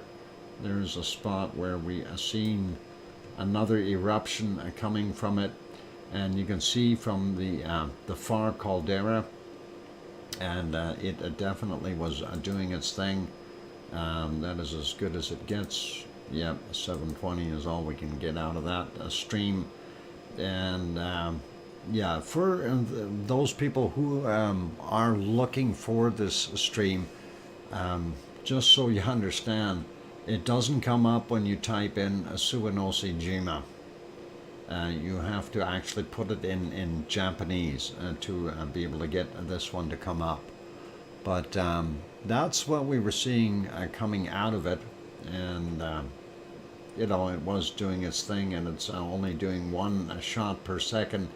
So it's still pretty awesome to see that, and kind of neat.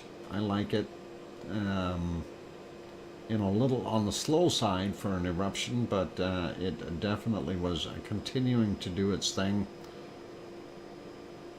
If we go back a little bit further, here's another one. If we can get to it right about in here. Wonky Donkey is waving bye-bye to everyone. Wonky Donkey, we are the, what? What are shenanigans? Shenanigans? Just things that happen. Bad things. Shenanigans. I don't know. It's something I seen on South Park. Shenanigans. Where the kids would turn around and all stand there and say, shenanigans, shenanigans. Mischief. Yeah. Evil. Bad. Naughty stuff. Hijinks. Yeah. Anyway, this was at 8:17 this morning, and the volcano was up to its shenanigans again. I wouldn't say evil, just getting into trouble. Ah, okay. The shenanigans. All right, being bad. Like Wonky Donkey with his shenanigans. Oh, he left already. Darn it. He might still be listening. Anyway, that was another plume that was coming out of there, and then we had multiple more in the wee hours of the morning as we head further back. So Suwanosi-jima is definitely active over there in Japan. I'm just trying to get back to a point where we can see some of that lovely glow that they were talking about in their reports. Maybe we'll be able to see that if we go to the report itself. But we'll see. Let's see. This is hard to see. The nighttime stuff is always hard to see. And there it is. You can see some of that stuff coming out. Tephra, gas and ash and whatever else. 3:39 a.m. is when that one happened. And there was a few others during the course of the night. This one here. This was at 2 a.m. You can see the darker plume right in there. And if we advance it here a little bit, it'll really get large and dark and very interesting. And then of course we had other clouds coming over top of it and making our visibility very poor. But you can see that pushing upward on that last volley there. So definitely doing its thing. And unfortunately I didn't see any glow in here. But we'll put that back on live. And we will take a look very quickly at the report. And that is... okay, let's go up there. Suwanosi-jima, a volcano, and is it Ryukyu Island, if I said it correctly, glow visible at night, and volcanic eruptions continue. And we definitely see that in this shot. So that is what we were just looking at. Pretty awesome. And then, of course, they have the shot of the nighttime glow that is visible, and that is from 23, or sorry, on the 23rd from 22:29, or 20:29, my bad, and that's 10:30 in the evening. And we've seen this before, right? So multiple times. Pretty awesome to see that. I don't know what else they have for pictures. That one is Krakatoa. That is pretty nice. They actually labeled it. Awesome picture. And this one is explosive from where? Again, they have all kinds of things. Lots of big lava bombs coming out of there, but it doesn't say which volcano it was. Yeah, Strombolian fireworks continue, but no name of the volcano. I do not believe that that was a Suwanosejima, but that is okay. This one here, again, no label on it indicating which volcano it is, but it looks pretty. And back to our Suwanosejima. All right, so we can leave that one there. And of course, they stated here that the explosive eruptions at the volcano persist. The volcanic-sized explosions continue to take place from the Ontake crater. Is it Ontake crater, if I said it right? Generating pyroclastic materials in the form of lava bombs and dense gray to black ash emissions. And that is pretty cool, pretty normal, pretty straightforward. We'll leave that be. This is our next volcano up for grabs. And of course, this is Aso. And Aso was hard to see because of the low level of the clouds. There we backed up about an hour and 24 minutes, and we do see it right there. You can see some steaming coming from the caldera, and that is pretty cool. Actually, we can see it a little bit better earlier in the morning here, and you can see that that cloud was a little bit more intense. And of course, that rain has been filling it up. Oh, we actually had sunshine there this morning. And that is kind of neat.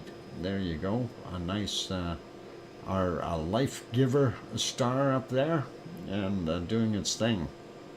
And you can see the actual material coming out.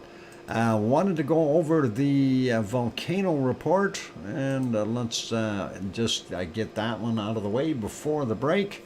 And then after the break, we will go over and we will take a look at our earthquakes, and then we'll carry on with our weather, well, earthquakes, SO2, then weather. Anyway, Fuego, Guatemala, volcanic ash emissions continue. This is from yesterday or last night. 7 volcanoes that we're looking at from last night. Fuego, volcanic ash emissions continue to 14,000 feet. 4,300 meters reported at 1530. Suwanosejima, which we just looked at, erupted to 6,000 feet or 1,800 meters, reported at 1745. Sangay volcano in Ecuador, volcanic ash emissions continue to 21,000 feet or 4,600 meters and reported at 1945. Sabancaya in Peru, puff emissions observed to 25,000 feet or 7,600 meters, reported at 2000 hours or 8 p.m. if you like. Etna, Sicily, Italy, and ING reported that effusion had ended on February 6th. The Volcano Observatory notice of for aviation on the 7th, and the aviation color code was lowered to yellow. ING noted that noted that although the effusion had stopped, unrest was ongoing, and that was reported at 2100. Reventator from volcanic ash emissions to 16,000 feet, 4,900 meters, reported at 2200. And then Popocatépetl from a new volcanic emissions to 20,000 feet or 6,100 meters, reported at 2,300. And that was all from last night. So Fridays we've got 8, and we'll start out with Fuego, ongoing volcanic ash emissions from 1,400 to 4,300 meters. And that was at 2:45 in the morning, and then light volcanic ash observed to 15,000 meters or 6,400 meters. 15,000 feet or 6,400 meters, reported at 1,400. Shivelish in the Kamchatka Peninsula, volcanic ash observed to 13,000 feet or 4,000 meters, reported at 4:15 a.m. And then we've got Reventator in Ecuador, ongoing volcanic ash emissions observed to 16,000 feet or 4,900 meters at 5:15 a.m. And then frequent volcanic ash emissions reported at 1550 as well, same height. Ibico, and that is in the Kuril Islands. What do they call that? That's Paramashir Island, if I got it right. Volcanic or eruption observed to 14,000 feet or 4,300 meters at 6:15 a.m. And Sangay in Ecuador, ongoing volcanic ash emissions to 20,000 feet, 6,200 meters, reported at 7 a.m. And then we got Suwadosijima, which we just looked at, erupted again to 6,000 feet or 1,800 meters at 10:30 a.m. I do believe we watched one of those while we were looking at it. And then Sabancaya in Peru, intermittent puffs to 25,000 feet or 7,600 meters, reported at 8 a.m. And then the last one on the list, Popocatépetl, for future of volcanic ash emissions likely to 20,000 feet, 6,100 meters, reported at 10:30. So we've got that out of the way. It is just about time for me to take another break. Wonderful to see you on board, Amelia. There was a mini tornado hit one house, and there's a video of it. Weird. Okay, so hopefully Hawke's Bay, New Zealand. Thanks for sharing that. I think Gren Zed mentioned the twister, and hopefully nobody got hurt in that, I hope. Anyway, hopefully you are safe there, Amelia. That is always a nasty thing when we have storms with twisters happening. Anyway, we've got you back on our wonderful stuff here, so I'm going to go take a break, and we'll see what we can do. So I live in Hawke's Bay. The mini tornado was in a different area. Oh. Okay. That's weirdish. I'm looking out my window with a frown. It's been raining steady for 12 hours. Oh, that's not good. All right. Anyway, I'm going to go take that break. For those good people who are here, if you have not yet hit that like button, please give it a bump. Also, if you have not yet hit the subscribe button. Consider subscribing if you're enjoying the show. On that friendly note, I'm your host, DrFox2000, here in Edmonton, Alberta, Canada. I'm going to go take a break. I'll be back in 5, 6, or 7 minutes. And for those bunny watchers, there is one bunny eating right now. And I'll be back. Don't go away. Keep smiling. Play nice in the lava. Thanks.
And there we go. Microphone is back on. Thank you, everyone. First off, thank you, Sharon Stewart, for gifting the 15 memberships there. Wow.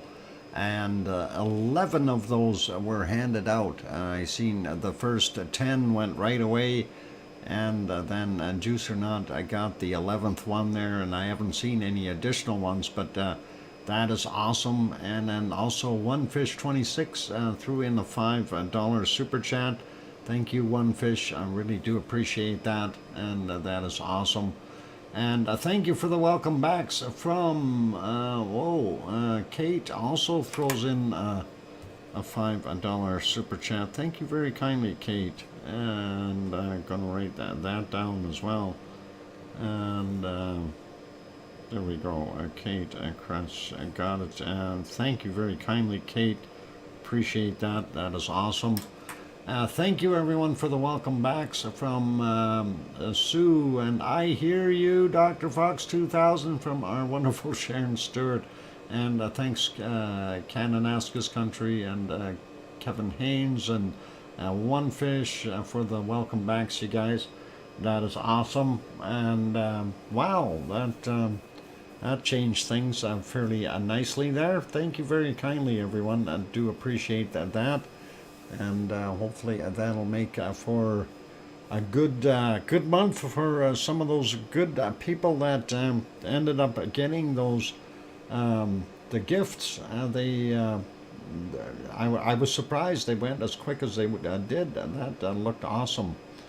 And thank you kindly to our super chatters as well. You guys rock, all of you. So thanks. And yeah, I had to reload that darn song again. It did not want to allow me to go into it to be able to play. I have no idea what it's doing. But I did notice something, that since my last update, that there are extra breaks within the when I go into my Explorer to be able to see where they are. And Windows has now made extra breaks in there, and I'm wondering if I have to literally shut the stuff down and try to reload it again for my streaming software, and that's probably what it is. So anyway, at least we know where to find it and where it is. And it's just like my mystery files, these ones, the one we're watching right now, of course, that was all displaced, and it's something that Microsoft, in their infinite wisdom, decided to make better, and messed everybody up, which is what it is. But that is what we got. Anyway, excellent stuff. So let's get over to our earthquake map, and let's take a look and see what we've got happening, or what's shaken. How about that? We'll see what's shaken, and we'll go from there. And we do have a bunch of stuff shaking. Hey, Gabby is here. Welcome. Anyway, looking at our map, first off, we'll go around the Ring of Fire. We'll start out here on the Kamchatka Peninsula, and I notice we have a bunch more little quakes. 4.4, and that is near Islands, Aleutian Islands. Okay, Islands is a good name for an island. And that was at 5:15 in the morning, 35 kilometers down. 4.4 in magnitude. Then we've got a 4.2 near Rat Island. That is a 1:42 a.m., 114.8 kilometers down for that guy. Then we see some more activity over here, 4.9 near 49 kilometers southeast of King Cove, Alaska. And that is getting closer to our other volcanoes there that might be a little bit more active. 4:50 a.m., 44.5 kilometers down for that guy. Then when we zoom in over here, we see a whole bunch more quakes in both these areas. And this one is that, what the heck is it called? Yeah, port, yeah, it's not the port that is there, it's a volcano that's there. And I can't remember, and what was it, Ananakchak. Uh, yeah, I'm having problems with the names tonight, never mind guys. But that is happening there, yeah. Aniak, yeah, Aniakchak is this one. And Trident is over here. So that is a Trident a volcano in this area. So we've got a lot. Thank you, Sue. Appreciate that.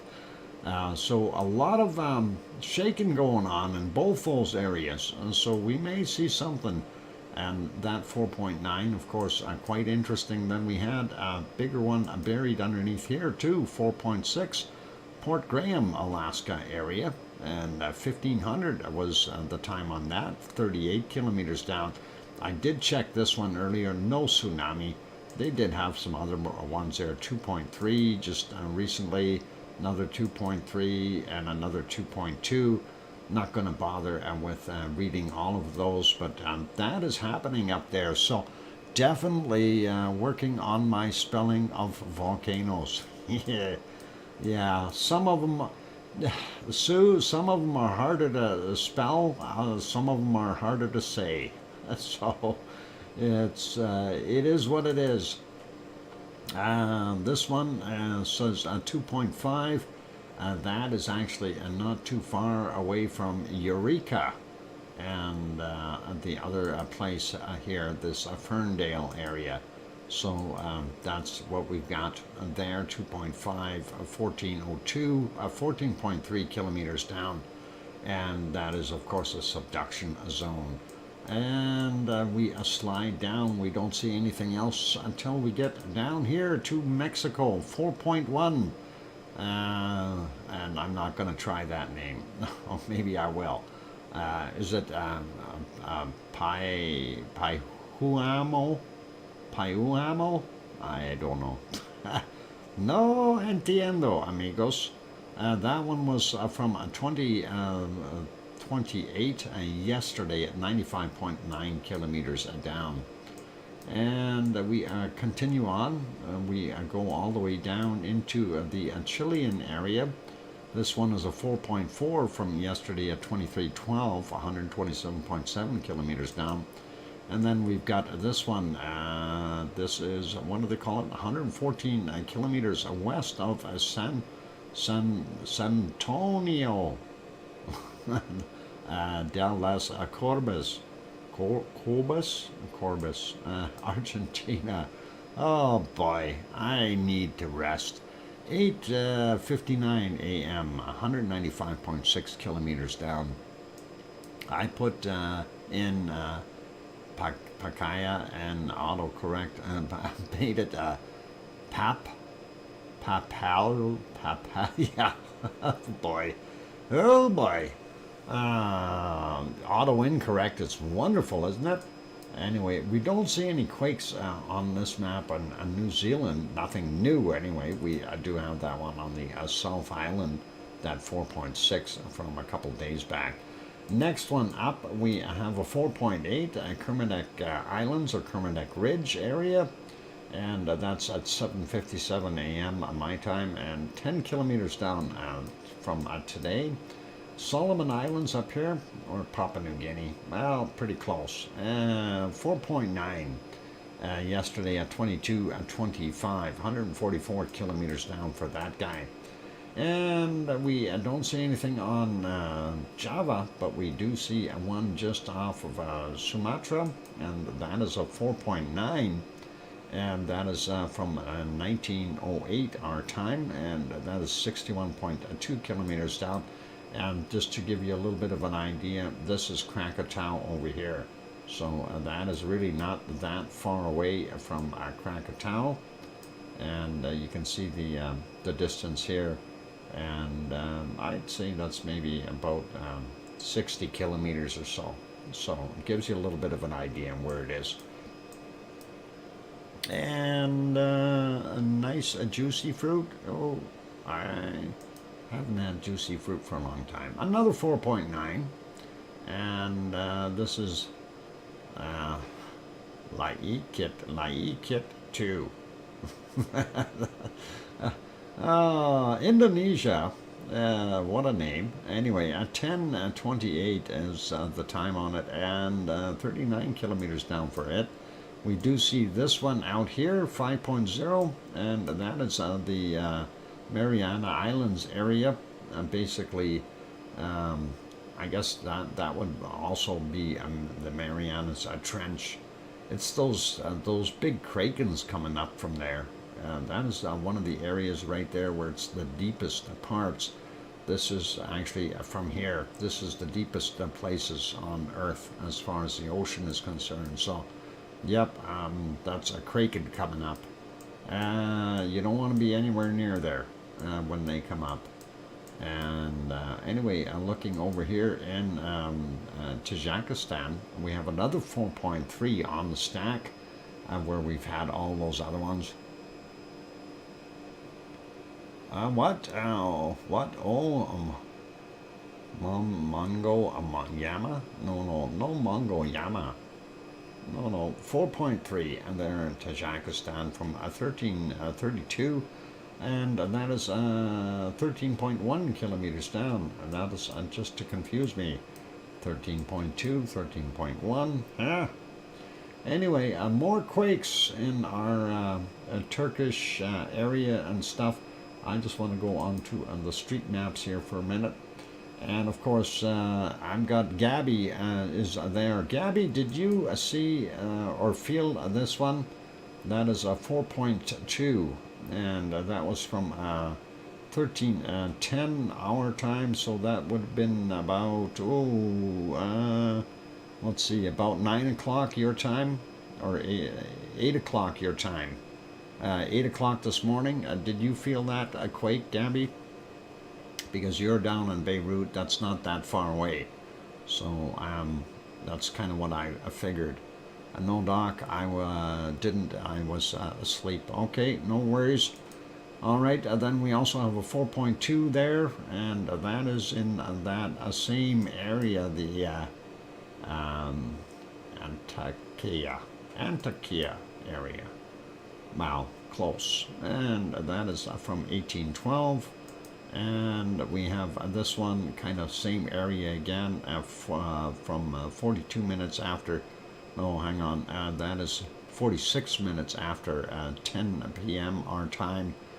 Take 7-8 hours off of that, so that comes out to about what's that? About 2 o'clock in the afternoon. And that's 10 kilometers down. I did want to point out one quake though. That they've taken off the map. They don't show it on this map, and I am very disappointed. Let's go to the other map for a second, and I want to show it to you. And there it is there. It is in Egypt, and I'm surprised USGS did not put it down. That's a sizable quake, 4.1. That was from yesterday at 22:25, 20 kilometers down. The reason I'm bringing it up is because this whole thing, this is our Dead Sea transform, as we call it, which is basically the whole thing that's responsible for all this, or part of it. I'm not going to say it's responsible, it's part of it. So a Dead Sea transform goes all the way down to here and then carries on into the stuff down in here. But I'm surprised that they didn't show this one on the USGS map, and that is something there. Billy Bob Joe, good night to you. And anyway, we do have a few more there. So we got the 4.2 and we've got the 4.2 there. Let's grab this one, Central Turkey, 4.5, 7:02 our time, 18.5 kilometers down. Then this one being a little bit closer to Malatya, and 4.5 again from 13:25, and they didn't put a time on No, they got the time. They didn't put a depth on that, so that might be a surface quake. And this one in eastern Turkey, 4.2, and that is from 1728, 10 kilometers down for that. We also see this here, and that is just off of the Faroe Islands, and that is 3.2, and that is very close to the Strait of Gibraltar. This, of course, is your East Azores bridge, or fault, I mean, East Azores fault, and that's 2:15 a.m. Their time. So that is kind of it for the earthquakes for there. And let's take a look at the report from our Canary Islands, see what else was shaken there. And of course, we'll see that other bigger one in there as well. So we do see a star flashing there on La Palma, but that is not one we were looking at. They call it a 2.7 from 908, and that is what we got, 13 kilometers down for it. So that's what we've got there. Let's take a look at La Palma itself and see. And, you know, we're seeing quite a few out here in the water. This is kind of weirdish, but that's what we've got. We only have one for the 24th at 2:06 a.m. A 1.2, that was on the island. It's 9 kilometers down. And the other one is just about right in the same spot again. And that is a 1.8 from 9 kilometers down. And that is 2 hours after their midnight hour. So that was about an hour ago. There we go. So that's it. Kevin Haynes, good night to you. Take care, and we'll see you. And don't forget, tomorrow is Saturday, so early start to the stream, just so you know. And don't say I didn't tell you. Anyway, let's carry on. We'll have a look and see what our SO2 map is doing. We'll get that started anyway. Going to refresh on that one here just before the break. And yeah, I do need to take a break right away here. I am tired, and anyway, minus 20 Celsius here in Edmonton. Just a quick look, we'll look at North America first. We do see very heavy SO2 up here in Alaska, and most of that is come off of the Kamchatka Peninsula. And we do see, though, northern portions of Northwest Territories, not bad. You can see the band going all the way through in the northern Ontario, northern Manitoba, and then not bad there in British Columbia. Western portions of the United States looking a lot cleaner. The mess coming out of our wonderful Mexico City and Popocatépetl, of course, pluming up and still arcing over through Texas and hitting Louisiana, Mississippi, Alabama, Georgia, and then out through South Carolina into the Atlantic. And that's what we've got. Looking here, Central America, we see most of that going out into the ocean, and that includes the stuff coming off of Colombia, which is a lot lighter than what it's been. And we are still seeing a fairly heavy plume here, and no rain to wash it out of the air. But we do see that right in between Chile and Peru, and we can't blame the volcano for that. Sabancaya, yes, maybe a little bit, but not so bad. Anyway, looking at what's happening from Chile, still moving into Argentina, and the rest is people pollution there. And what we'll do is take a break at this point in time. We'll get back to the rest of the SO2 map after the break. I'm going to put you back onto the canned lava from the Siggy Fissure in Iceland, and that is, of course, in Maridalia Valley, and that happened back in August 7th of 21. So that's what we got. Wow, that's already that old, eh? August 7th of 21. That's, Holy mackerel, that's almost 2 years old already. Amelia saying a good night. Oh, or who's saying good night? Amelia? Okay, or Serotonin saying good night. Anyway, my apologies for ghosting. Have to go. Good to see you all. Take care. Everyone stay safe. Okay, Amelia, you take care and be good, and you stay safe, okay? That's important. And take a breath every once in a while. It helps. All right, I'm going to take a break here. So please don't go away, you guys. And for those who have not yet hit that like button, please do consider hitting that. Also, if you have not yet subscribed. What 6.8 in Tajikistan? We just looked at it. There was no 6.8 in Tajikistan, Gabby. We were just looking at that. I didn't see no 6.8.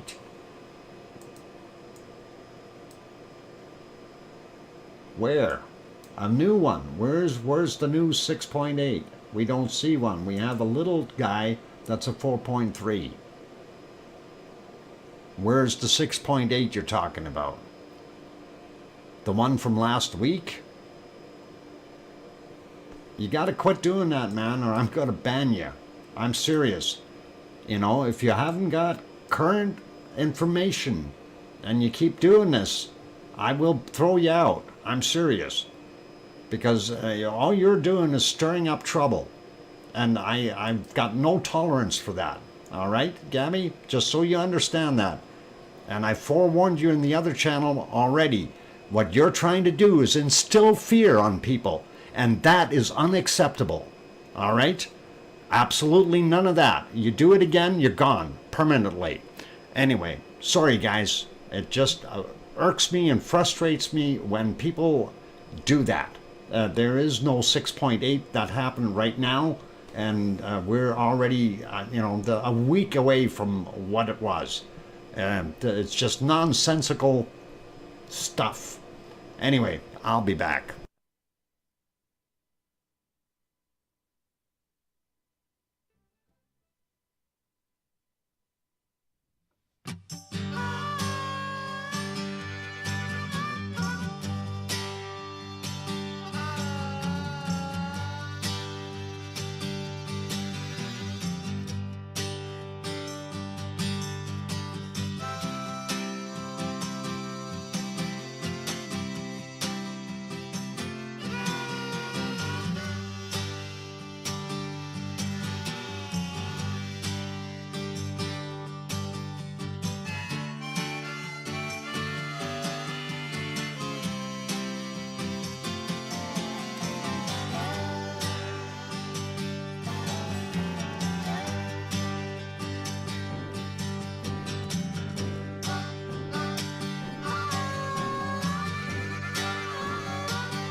Welcome or welcome back, everyone. I'm your host, DrFox2000, here in Edmonton, Alberta, Canada, and we are back.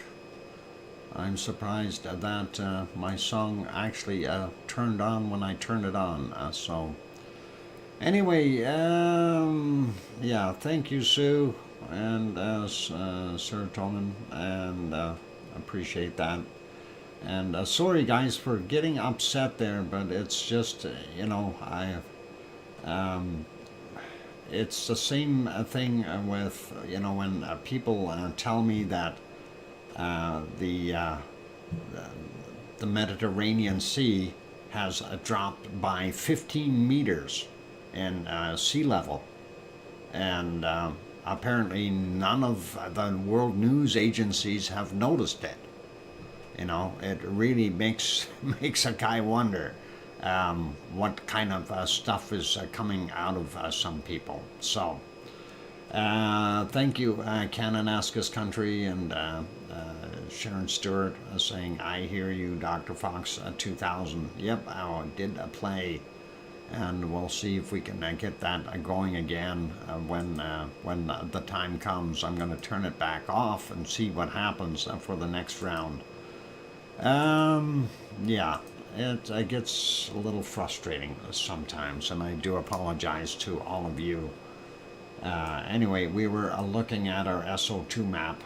We weren't looking at the earthquakes, so let's get back to it. And seriously, if somebody does have an earthquake to report, please, you know, put a time on it, and that would be a really good, a date and time, and on what map you seen it on. You know, we use both the USGS and the EMSQ, or whatever they call it there. It's very simple to put a date and time on it and say this is when that happened. Or if you have it as a question, you know, were you able to cover this, or did you see that? Yeah, EMSC. Thanks, Sue. Because that makes it a little more sensible, and that actually puts a little bit more evidence into the plate, and that way we can see, yeah, we can at a glance say, yeah, thanks, I got it already, and carry on, right? Not all of a sudden we've got something different that happened 2 days ago. We don't need to go over and rehash things that, you know, we know that there's an ongoing issue there with quakes, but we just covered that 4.9 that happened there, you know, just moments before that, and it doesn't make any sense to me. It's almost like in trying to instill fear-mongering.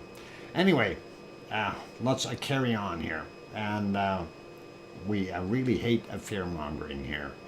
White Isle volcano, we do see that it is continuing to throw off SO2 gas, and of course down here we see that the plume from the SO2 from the coking plants, as well as what's coming from the refinery, is moving downward over Tasmania. Leo's barbecue, likely not going. I don't know, we'll see. Well, looks like the ocean's a little rough there today. Maybe they got some rain. Does look like it's raining out there in the water, so maybe that's the problem. Anyway, let's go up here and take a look at that Vanuatu. Gawa and Aoba are still working hard to throw out SO2. Not so much coming from here, from in Vanuatu, from Yasur. And then, of course, our friends in Papua New Guinea and the Solomons continuing to do their thing. Same thing goes for Luolatok there, Semeru, definitely throwing out more SO2 as well. And then, of course, this is a combined effort for all of this stuff to kind of impact this whole island. We've got stuff coming from Krakatau. We've got stuff coming from Jakarta, heavy population. And then, of course, Merapi and a few other smaller volcanoes doing their thing, and that all adds up and makes a larger plume. And we do see a little bit more coming from Carinci, as well as Mar-Rapi, not Merapi, and Cinnabung over here, and people pollution once again for the most part there.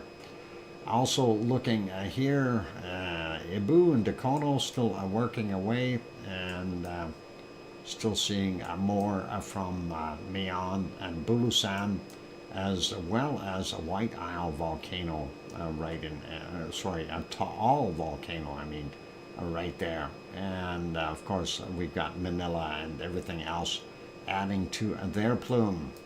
The rest, of course, what we see here is pretty normal for China and Taiwan. Looking at down on the bottom, Suwanoshijima continuing to off gas, as well as Sakurajima. All that smoke that we see coming out continuously, it is doing its thing, and you can see that a plume right there. So a lot of SO2, and again from ASO, that all that steam and everything, there is SO2 gas in that steam. So that is why we are seeing that heavier plume in that area as well. Going up, and we see the Kamchatka Peninsula. Hard to tell exactly where it's coming from, and I wouldn't doubt that we are seeing continued output from, since we got a wind blowing from the southwest, pushing up onto the island. I don't think it could be Ibico there, as well as Shivalish, Chikarachi doing their thing. Ibico being probably the primary source. And then up here we should have Korinsky in this area, probably adding to that plume. We're not seeing so much from the northern areas now, which would be who's up there? Shivalish and who's the other one? Shivalish, and who else is up there? I'm trying to think. I can't remember. Bezimiani. Yep, there we go. Thanks, Sue. And going over, yeah, we see China. That's a pretty normal. Heavy in India.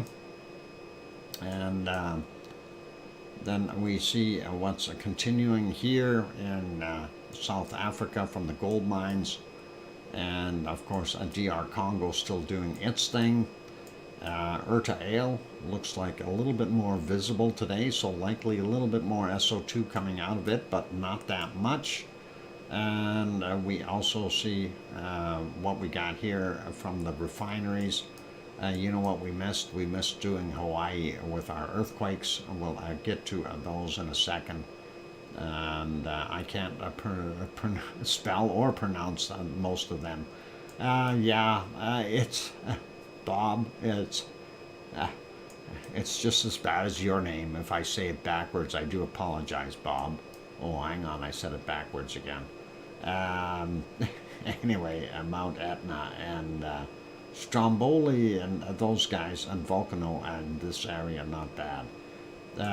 Yeah, Bob is the worst name, though. You know, we say it backwards all the time, and he doesn't even notice.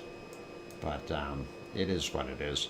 Anyway, since I didn't do that, I'm going to go to Hawaii. We do want to cover Hawaii, and I'll give a quick shot. There was a couple of earthquakes that were of interest there, and there we go. I wanted to point something out. And yeah, we're on, you can use the Hawaii map to take a look at some of that stuff, and that is definitely good. Bob just brought that up. Oh, hang on, I said that backwards again. Sorry, it's my dyslexia, Bob. I really do apologize.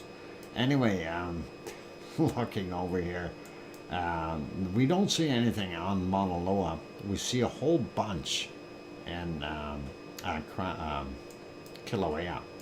And over here, that's Mauna Kea, and then on the side we have a 1.9 on the northern side, and that's kind of weirdish from 1636, 8.2 kilometers below sea level for that one. Let's take a look at the ones here in the Pahala region, and we'll take a look at this first, 1.8. The Pahala, of course, most of them are between 26 and 37 kilometers down. This one, 8:42 a.m. our time, and that is 1.8, and this one is 2.3. Let's grab these ones over here. 2.3 from 2258 yesterday, and then we've got a 1.8 from 1547, and then we take a look here. We've got a lineup, and I'm wondering with lineups like that, I always wonder if there's a fissure that's going to open up when we see them in a row, and always kind of weird. Anyway, 2.4 from 8:29. Then we've got a 3.3 from 5:51 a.m. And then the next one over is a 2.8, and they're all about the same depth, and 5:53. So something could be happening under there. And then this one here by itself, 1:16 a.m.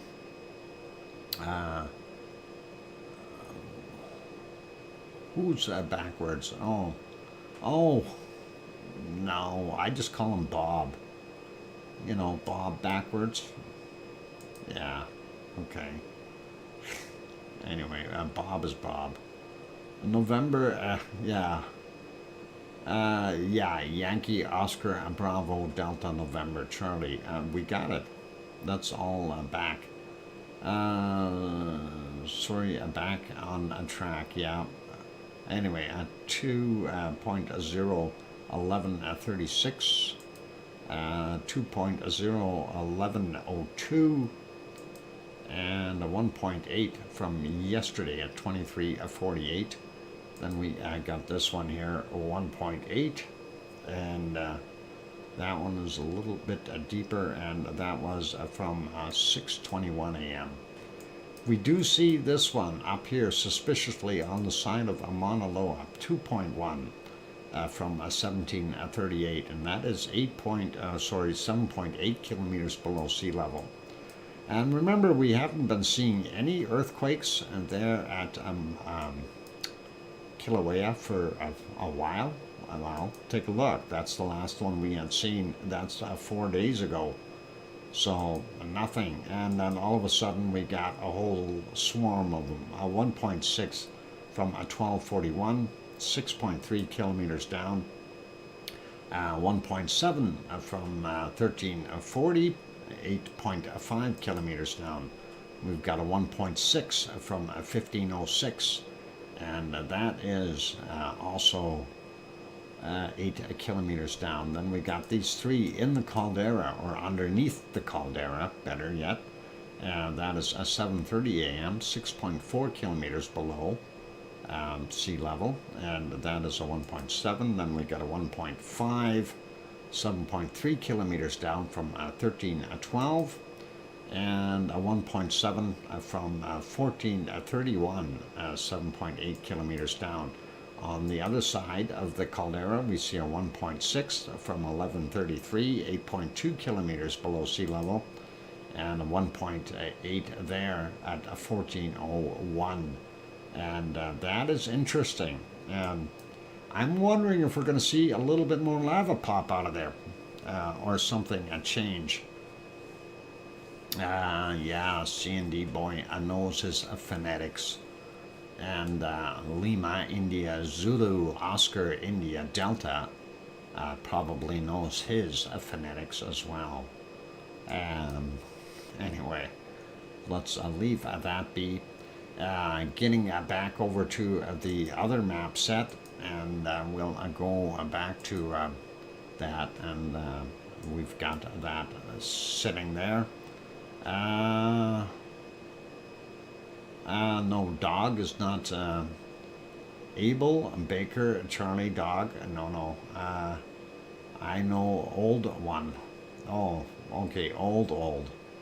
Yeah, and they all use the same one now. Um, if you use the proper one, you use the same one. That way, there's never any mistakes. What I find, it's kind of funny. People make up um, their own stuff for words they have no idea, and some of them are, yeah, 1940, 46, 48ish. Yep, and that's what they were. But they have that new standard, and in aviation and naval communications, everybody's supposed to use the same one, and that way there's never an issue.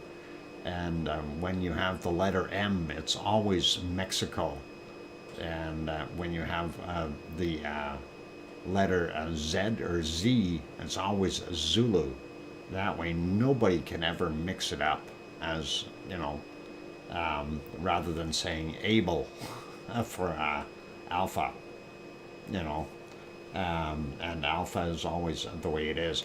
Anyway, looking at what we see up here in the north, we do see some warming in Alaska, and that is starting to bleed into the northern portions of our wonderful Northwest Territories and the Yukon a little bit, but we still see that high. They're trying to keep things cold, and British Columbia is still showing a lot of cold there as well.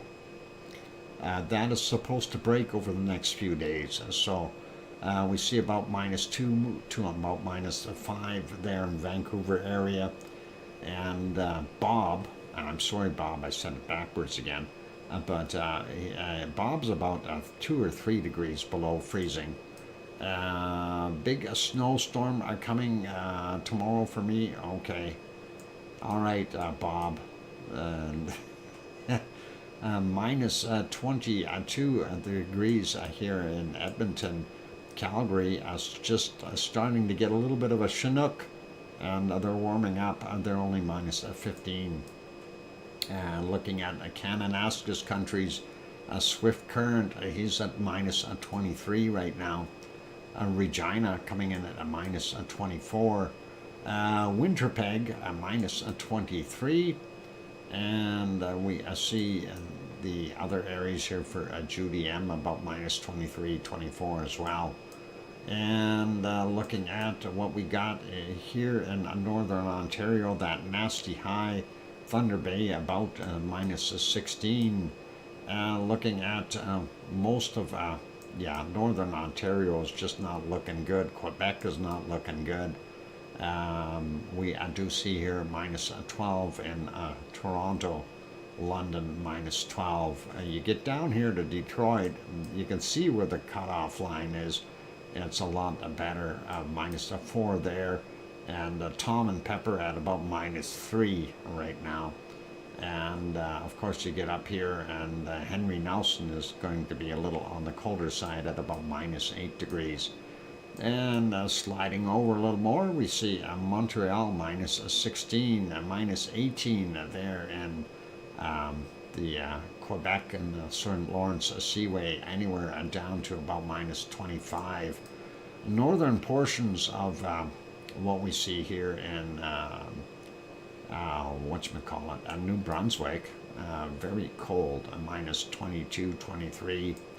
And then we see the stuff here in minus 12. Wow, Sue, you got winter there. Cole Harbor, minus 12, same as Halifax. Looks like even colder out here in Newfoundland. There we go. And we see that. That's a minus 20 something. Even out here on the Avalon Peninsula, they are down to minus 18 in some places. A very, very crazy weather there. Let's see what we've got. Portland, minus 3. Going down, I grab San Jose, plus 6. Sacramento is only a 5. I was looking at the road cams today. they have got so much snow in this area. Sacramento, or north of Sacramento. Sacramento actually was kind of out of the snow belt, but everything around it, just piles of snow. Some of the ski resorts are snowed in to the point where you can't drive there. Anyway, Los Angeles, 11 degrees. Mexicali, about 15. Death Valley, yep, you need your jacket, 14 degrees, otherwise you're going to die. 7 in Las Vegas, and let's see, Phoenix, Arizona, 14, not so warm, but it does look like it's going to warm up there in the next couple of days. And 13 there in Tucson, sliding over a little bit more. Albuquerque, 7 degrees. And going down on the bottom end of Texas, the cold is pushing back down again, trying to get rid of that heat. And it looks like Corpus Christi is almost the hot spot there at 21. We see 14 in San Antonio, 22 in Houston. Oh, they got some warmth there. They're still in the warm blanket. And 10 in Austin, Dallas only at 7. And Little Rock, Arkansas, 5 degrees. New Orleans is getting that warmer stuff off the Gulf at 22 degrees. We see here 25 in Miami, and 21 in Jacksonville. Sliding over, Atlanta's in the cold zone, and they're at 13. And Charlotte, North Carolina is at 16.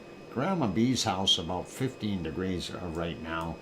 As we go up north a little bit more, 1 in Philadelphia, New York at -2, Boston at -8. And we'll do Mexico and the other stuff afterwards. I'm going to take a break right now. I do need to go take that break. So for those good people who are here, please, if you have not yet hit that like button, help us out. Also, if you're new and you haven't subscribed and you're enjoying the show, by all means, give it a quick tap on that subscribe button. And don't forget to hit the bell notification. And on that friendly note, I'm your host, DrFox2000 here in Edmonton, Alberta, Canada. I'm going to take a break. I will be back after a few minutes. And enjoy the lava from the Sigurd Fissure in Iceland. And that is, of course, from archived video there. And yeah, if you have anything to report, we don't mind hearing it, as long as you put a date and time on it and stuff like that. And if you missed something, we're happy to fill you in. Okay, so anyway, all good, and I'll be back. Thank you.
go. The microphone is back on. Welcome or welcome back, everyone. I'm your host, DrFox2000, and you're watching VolcanoX live stream. And thank you, Sue, for the welcome back. Appreciate that. Anyway, we were looking at our wonderful weather, so let's do that. Thanks, Canada's country. And we'll get back to our weather map. We'll see if we can stop our canned lava. And let's, oh, it doesn't want to stop our canned lava either. Oh, there, I stopped it by clicking on it. That is wild. Okay, USGS, never mind. Let's go over here and look at this. Re-high from one fish, thanks. All good. Anyway, looking at what we got, that cold still pushing in on the Baja, and not as much into central Mexico anymore, which is really nice. They are starting to warm up there again in Mexico City, and of course that area there being the plateau at about 7,000 feet, so you can understand why it's a little cooler there. And then we see Acapulco, which is right on the seashore or ocean front. 27 there. Cancun coming in at about 24 degrees. And we go down the coast, and we see fairly warm along the coastlines still. And it's evening time there now, so temperatures are starting to drop a little bit, and to be expected. We are seeing up to about 30-31 degrees still in Colombia, and up to about 29 there in Venezuela, and that is to be expected for this time of day. And we go through some of the other countries here, and they are all doing pretty good as far as holding their temperature. Same thing goes for most of Brazil. They got a couple highs in here, which are going to try to stabilize the temperature a little bit, but not too well. Rio de Janeiro coming in at about 23 or 4. Sao Paulo about 21 there. We see pretty normal temperatures for Bolivia, Paraguay in this area, pretty awesome. 24, 25, a little cooler out here in the eastern portions. And as we get down, we take a look at Uruguay, a little cooler there right now, not as warm as yesterday. Paysandú coming in at about 21 degrees. Yesterday I believe it was about 22. Buenos Aires at 21 right now as well. Mind you, it's evening, so we see that. Up to about 29 for the high temperature there in Argentina. Not that bad. We see this front in here kind of battling with the temperatures, and we see that cold pushing across the mountains from Chile, and giving us that colder climate down on the bottom. And I think that is partially this high and this low pulling up that air, that cold air, and then this high pushing it through, and that's what we're getting for the bottom end of Chile and those areas.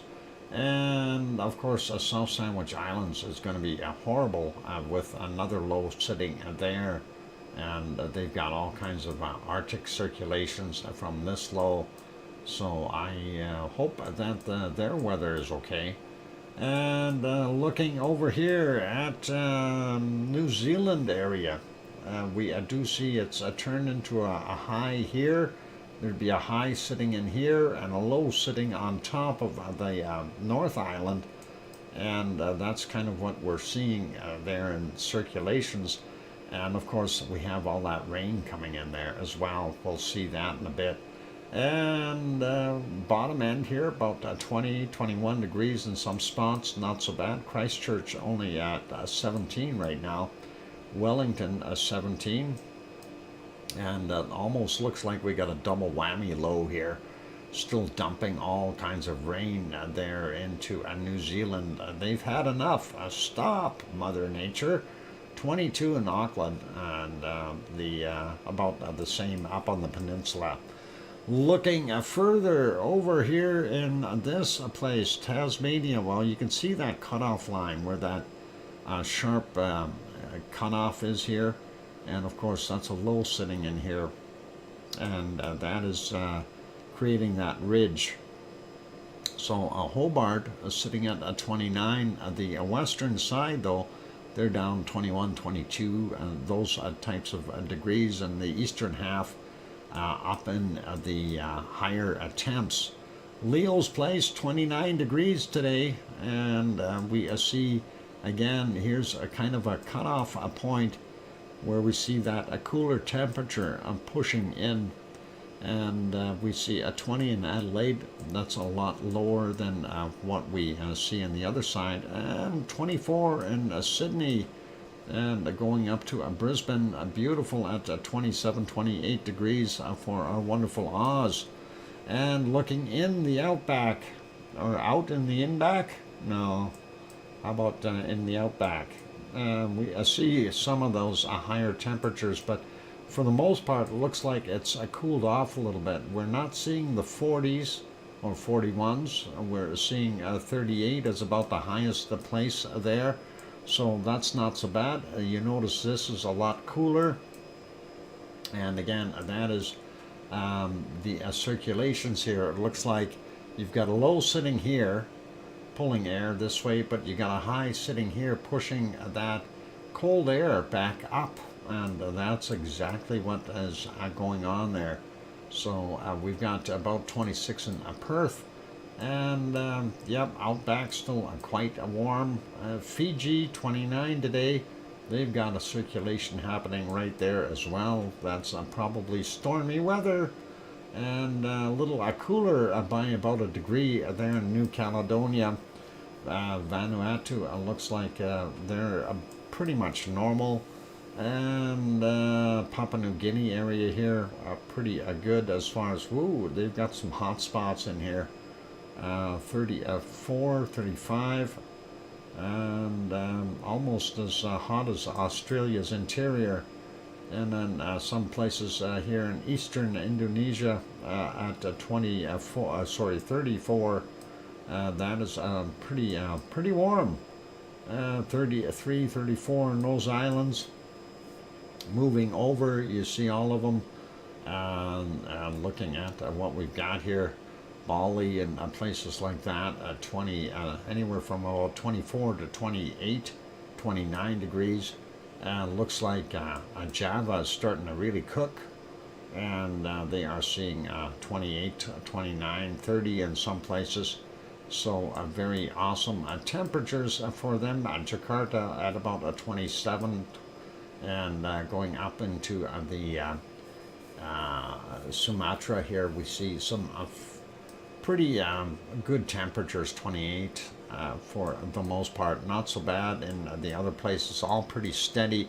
Bangkok coming in about 20, this map says 28, and Sue brought it up about 30 degrees there, doesn't surprise me. About 30 in Manila as well, and most of the Philippines cooking pretty good. And then we see here in Kagoshima, just across from our Sakurajima volcano, 13 degrees right now. Looking at the rest of it, we see some colder areas still from the cold air that's being pushed out of China and Russia. And Tokyo about 9, 10 degrees right now. So Sapporo up on the north end about -1. And that's better for them. And then all the way up in the northern parts of Kamchatka, we see -21, and down on the bottom end we see 6. So different temperatures in those areas, not so bad. And let's see what we've got here. We've got 26, 27 in some of those areas in Sri Lanka is not so bad.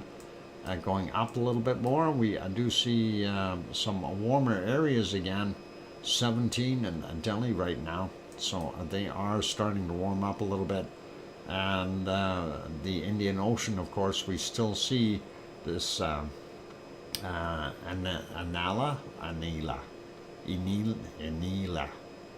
if I said it right, I don't know. And Freddy has made landfall here in South Africa, and that is pretty awesome.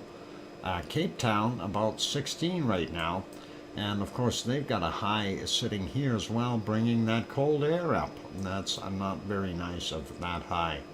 And let's see, most of it's starting to look better in the Sahara Desert, but the central portions of Africa really are starting to warm up. We are seeing a warmer temperature as well, not by much here in Oman and Yemen, and of course UAE is starting to warm up a little bit.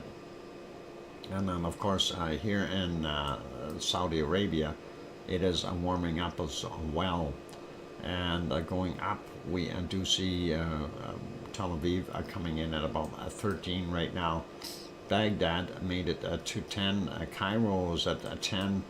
And we aren't seeing those super cold temperatures sitting in Turkey anymore. So things are starting to warm up a little bit for the eastern portions. Still seeing minus temperatures in some of those places that have been affected by the earthquakes. And of course, well, at Adana, 8 degrees right now. That's not so bad. And then we go take a look at the other stuff down here. And Antakya coming in at about a 9. So hopefully they'll be okay. Cyprus, coastal area is good. Interior, not so good. And looking at Piggy's temperature, Piggy coming in at about 12 degrees.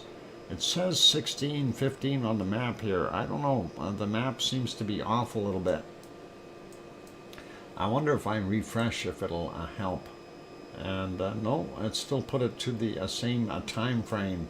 So kind of makes you wonder. Anyway, 9 there in Athens. And let's see, Malta about 16, and if we go take a look at Randanzo, about 9 degrees here, 10 degrees, something like that, and it says 11 there on what Sue brought up. Thank you, Sue. Does look like the coastal area though starting to warm up. They are getting warmer temperatures, and that is a nice thing. Naples coming in at about 13 or 14.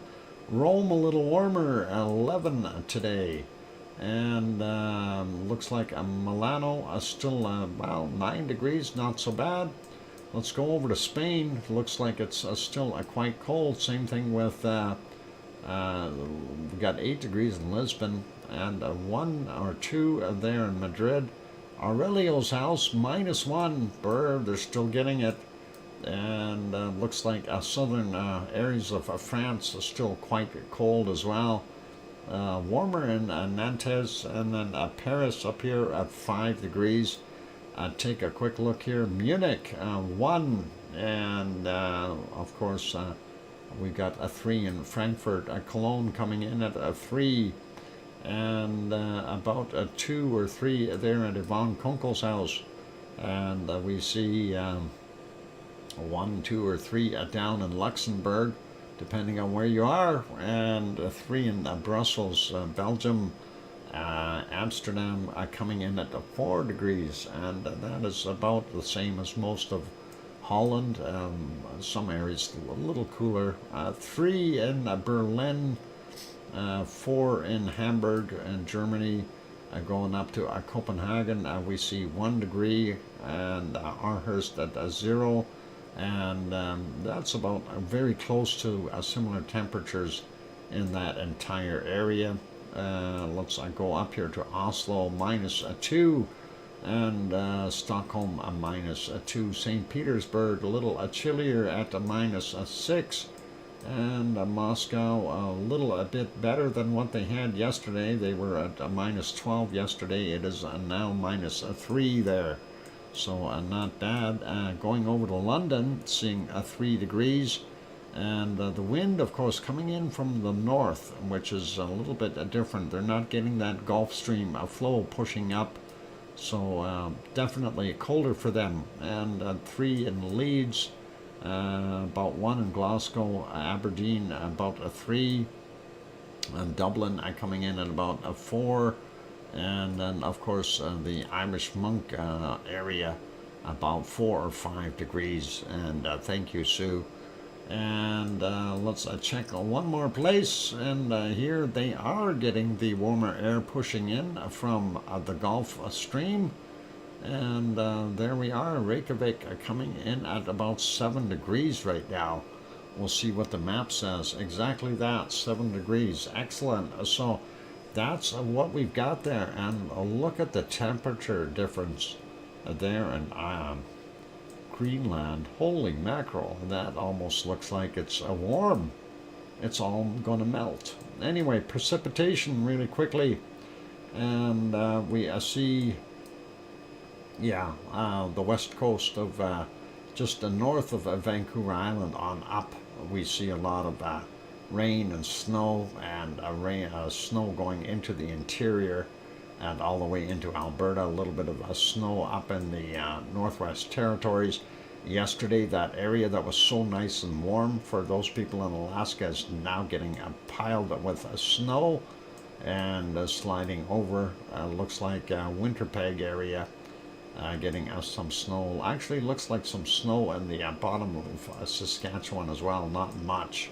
And we've got that high sitting there over Lake Superior and Thunder Bay area. They're going to get a little bit of decent weather or sunshine. And Sue, are you getting snow on yourself right now? It looks like you've got snow in your area. And that nasty storm out here, that low, that's not looking so good. And we do see a little bit of snow in Newfoundland as well. Looking at this, that storm, well, not at present, okay. This isn't a big storm, but it is definitely kind of churning around here. I don't know which way this thing is going to go, because it looks like it's being pushed from the north and being pushed from the south. The only thing that can happen then is it'll get bigger, and hopefully it won't do too much. And that's anywhere from about, looks like Atlanta, or, wow, Atlanta looks clear right now, but most of South Carolina and portions of western North Carolina. Grandma B's safe though. She's not getting any of that, so that's all good. Looks like Florida's pretty clear. We do see this though here, and remember what I was saying about them getting all kinds of snow there in California? There it is. And that's going all the way down here too, and I'm surprised that we're seeing snow in these areas. That is, north of Santa Barbara, like wow. And east of Los Angeles, that is not so good. But hey, it's going to be there. The other areas here, of course, are going to be pouring rain.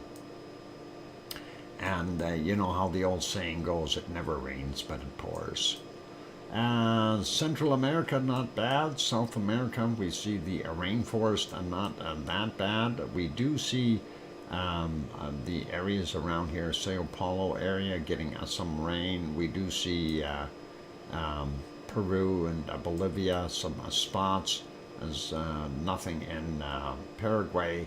Uruguay, on the other hand, well, the Moncus is not getting any right now, but the other areas of Uruguay are getting wet, which is probably good. They haven't had rain for a while. And then we see Argentina's got some more rain.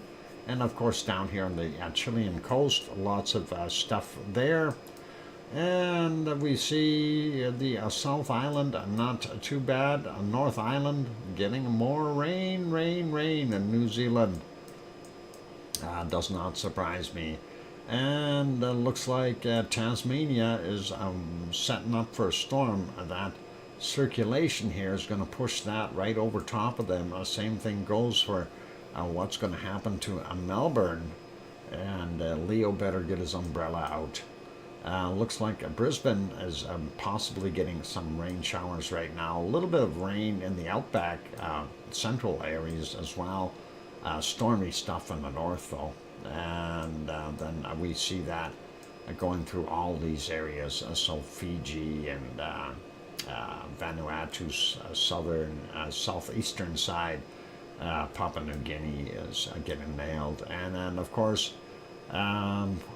Indonesia, Malaysia area, and of course the Philippines getting nailed hard. And looking at Japan, we do see that we've got all kinds of stuff mixed up there. So that cold air, pardon me, definitely bringing back that snow into Japan, but at least it's not as cold.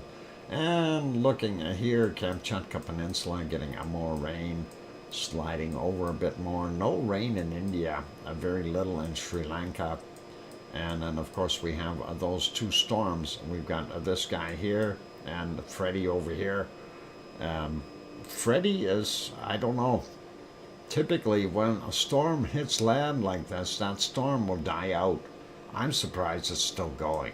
It really, you know, how long has Freddie been there? It's almost 2 weeks of Freddie going hard. And we see Central Africa, a little bit of rain, not as much as needed. And of course we see the Sahara Desert and over here in Saudi Arabia, and those places are fairly dry, including Turkey. So that's probably good for them. But we do see some stuff here in northern Spain, out here in the Mediterranean areas. We're going to get more rain, and we see some stuff. Do we see rain for Piggy? Yeah, a Piggy might get some rain, so that would be nice for her. She definitely needs some more water there, she said. And looking at all these other countries here, Croatia and those, Albania and all of that. No, I think this is Albania. That's Croatia, this one with the long, skinny tail on it. And they're getting most of that. Some rain in Italy, and Sardinia getting rain. Not so bad in France. Definitely some snow happening in the Alps. The Alps. And some rain in Germany on both sides. And looks like the eastern side of Denmark is getting nailed now, as well as all the way up to Stockholm with some snow. And looking at what we've got going along the Norwegian coast, they're getting nailed. Looks like England is actually doing a fairly dry. Canary Islands, I just wanted to take a quick peek. Some isolated showers there. Doesn't look like it's very stormy. And going up to Iceland, let's see what we got. Mix of rain and snow on the southern portions, but they are getting a little bit warmer weather, so that's not bad. But don't go on this coast of Greenland. That is horrible. Anyway, let's switch over to our weather and find the coldest temperatures on the planet, and we'll take a look and see what we've got. So hopefully something nice. Maybe I can win today. 42 is not a winning number. Oh, there's a 44. Minus a 44. 43, 41, nope. Minus a 42, 43, we had, there's a 43. Minus a 43 is what I see there so far. There's a minus a 44. And searching for cold, a minus a 44 is what we've got so far. And let's take a look at the rest of it. Oh, minus a 46 right there. That is looking better. Let's see if we can find a minus a 47. There we go, minus a 47. And do we have anything colder than minus a 47? And looking. And I'm not seeing anything colder than minus a 47 so far. I'll zoom back out a little bit. And let's see. Did Sue fall asleep? My voice put her to sleep. No, not present. Sue is not present. Okay. No, she's looking for her temperatures.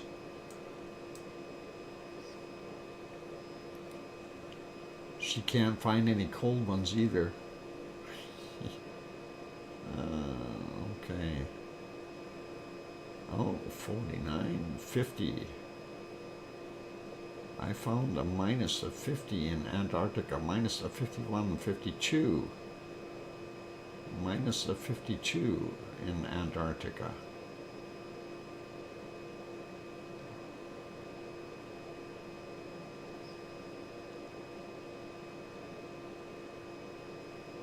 Yep, minus of 52 in Antarctica. Coldest temp, yep, Sue found that same minus of 52.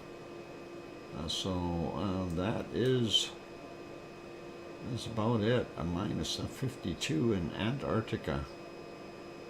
I don't think I'm going to try to go for 53, so thanks for the stream, Doc. Need some sleep. See you all around. Serotonin, you take care, and thanks for stopping in. Pop in more often, and that'd be awesome. And feel free to jump on in anytime. Anyway, there we go. Why is my screen dying? Uh-oh. It's dying. I might have to redo that map. So we had minus 52 there, but let's see if we can find something colder in Greenland. That looks horrible in Greenland. Like, where is the cold gone? I don't know. Let's see, a minus 40. Oh boy, a minus 42. I don't know. Minus 42 is minus 43. Maybe. Minus 43. 39, 40. Maybe along here. No. I don't see it. Minus 43 so far.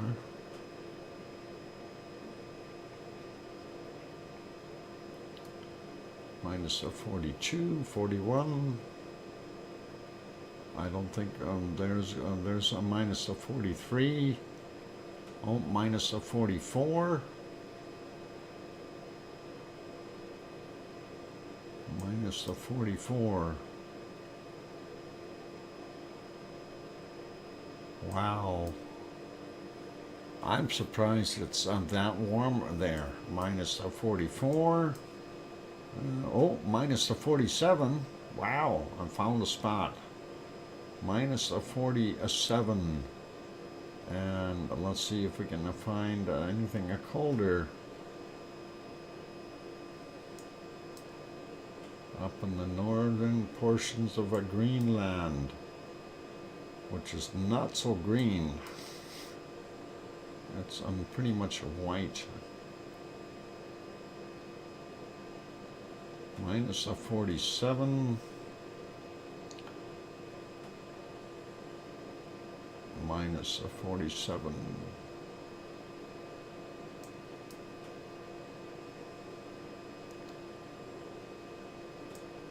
Yep, a minus a 47 is all I'm seeing up there. What about, no, that's Greenland. Yeah, minus a 47. Anything colder up here? No. Looking at the tips of these islands. No. 41. Oh, hang on, minus a 45 in that spot.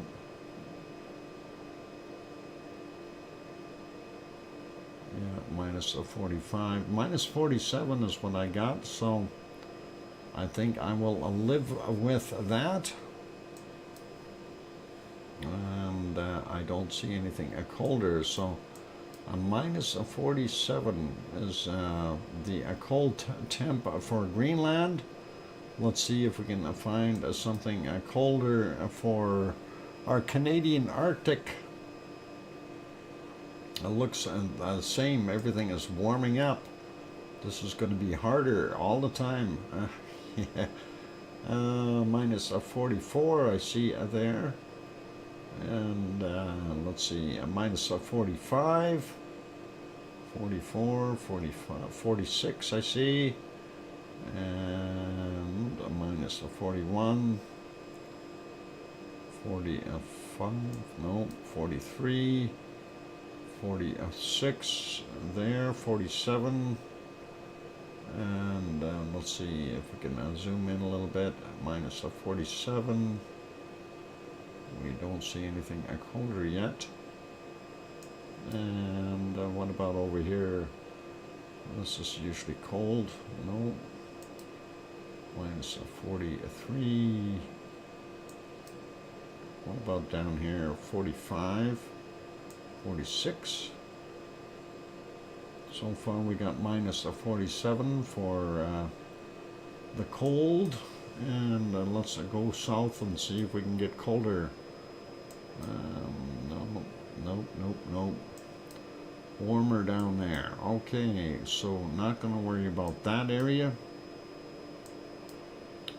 Minus a 43, 42. Nope. Need a colder than that, a minus a 45, a 46 right there. Let's see, do we have anything colder?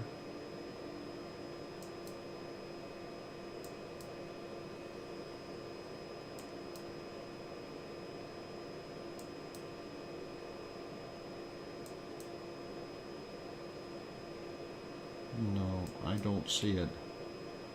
Minus a 47 is about the lowest I've seen so far, so let's see, 45, just not doing so good today, maybe because I'm tired.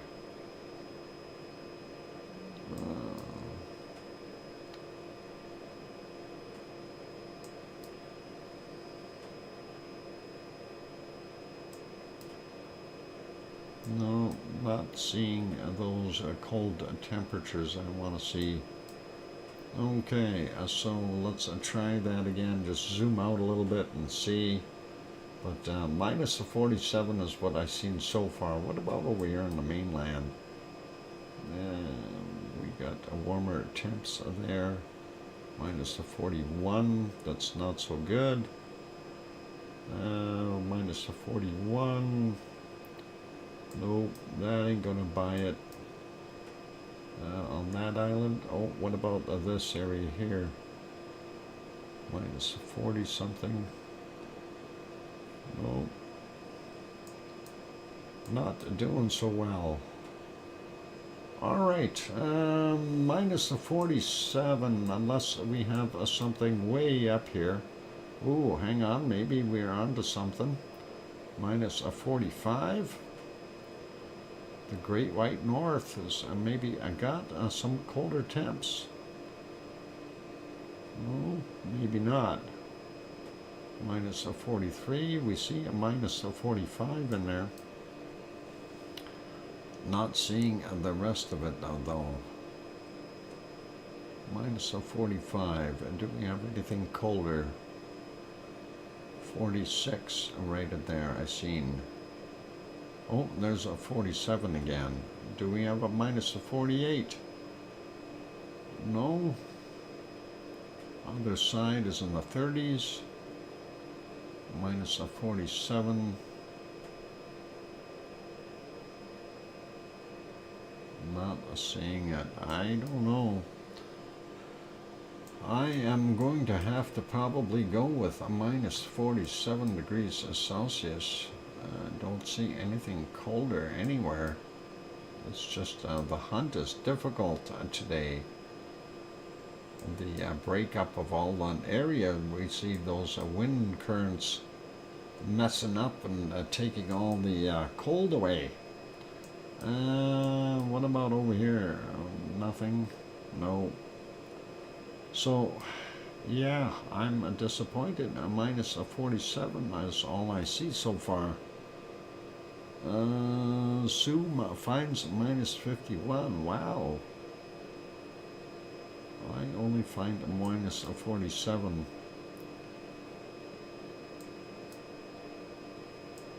I can't find it, so I'm going to leave it. I'm not going to worry about it. A minus a 47 for me and there. Let's go over to Siberia. Maybe I can beat her there by a long shot.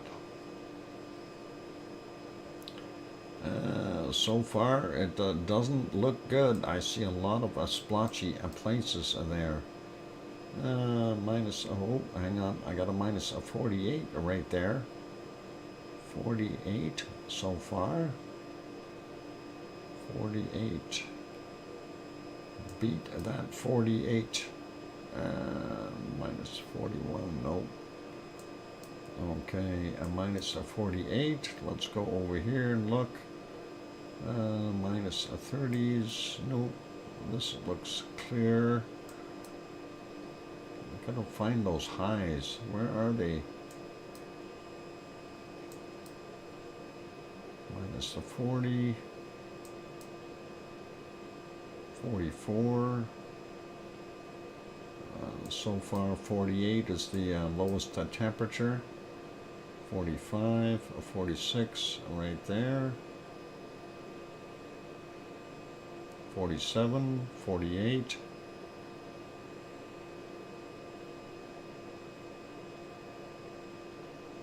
Yeah, I think a minus a 48 is about all I can see in here.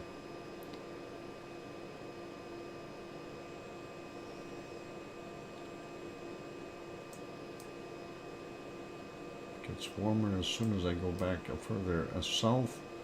All right, let's take a look at, that's really splotchy though. Let's see over here. 37, 38. Gotta find something that's like minus 50.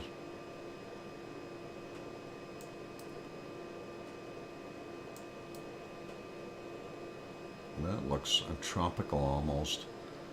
Minus 47. Let's see if we can find what's up here. 43. No.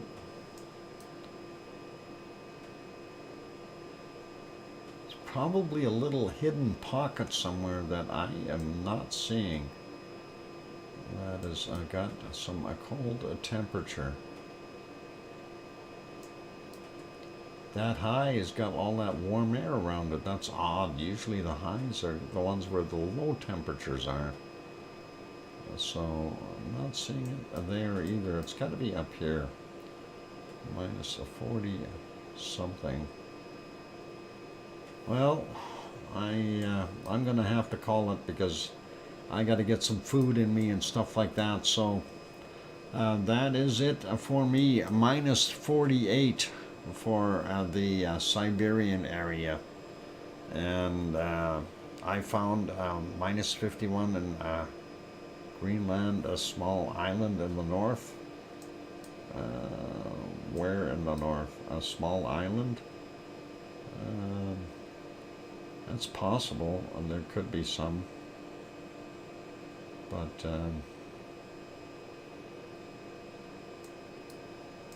yeah, maybe on the other side.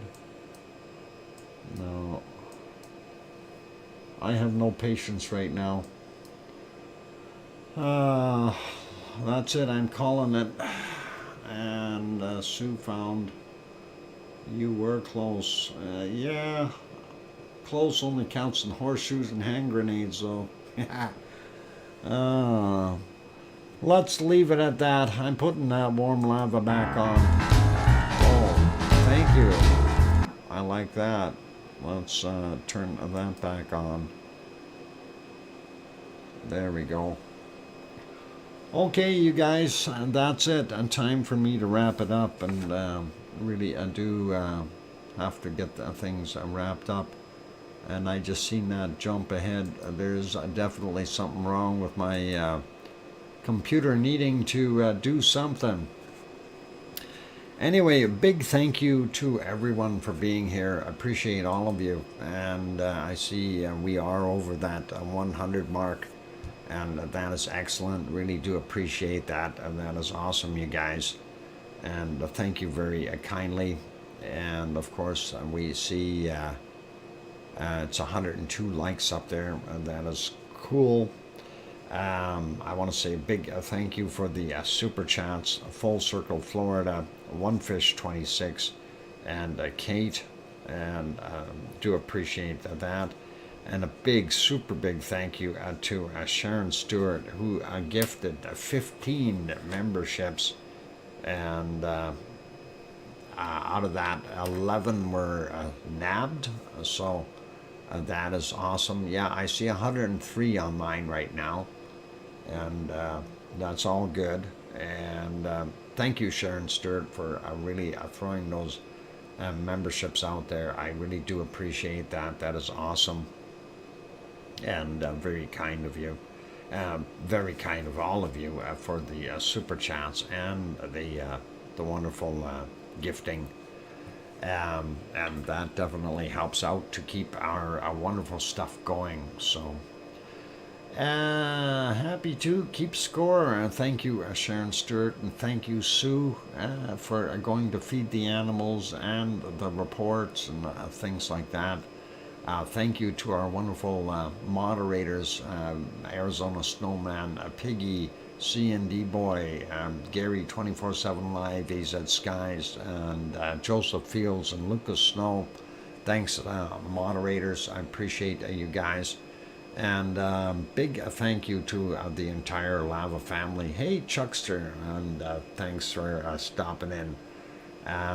All good, you guys. So time to wrap it up. Remember, tomorrow is Saturday, so the stream will start early, and we'll see how well that goes. So be good, be kind, and take care of yourselves. And please, please, for those, I always say it, make sure you tell your loved ones that you love them tonight, for tomorrow is never promised.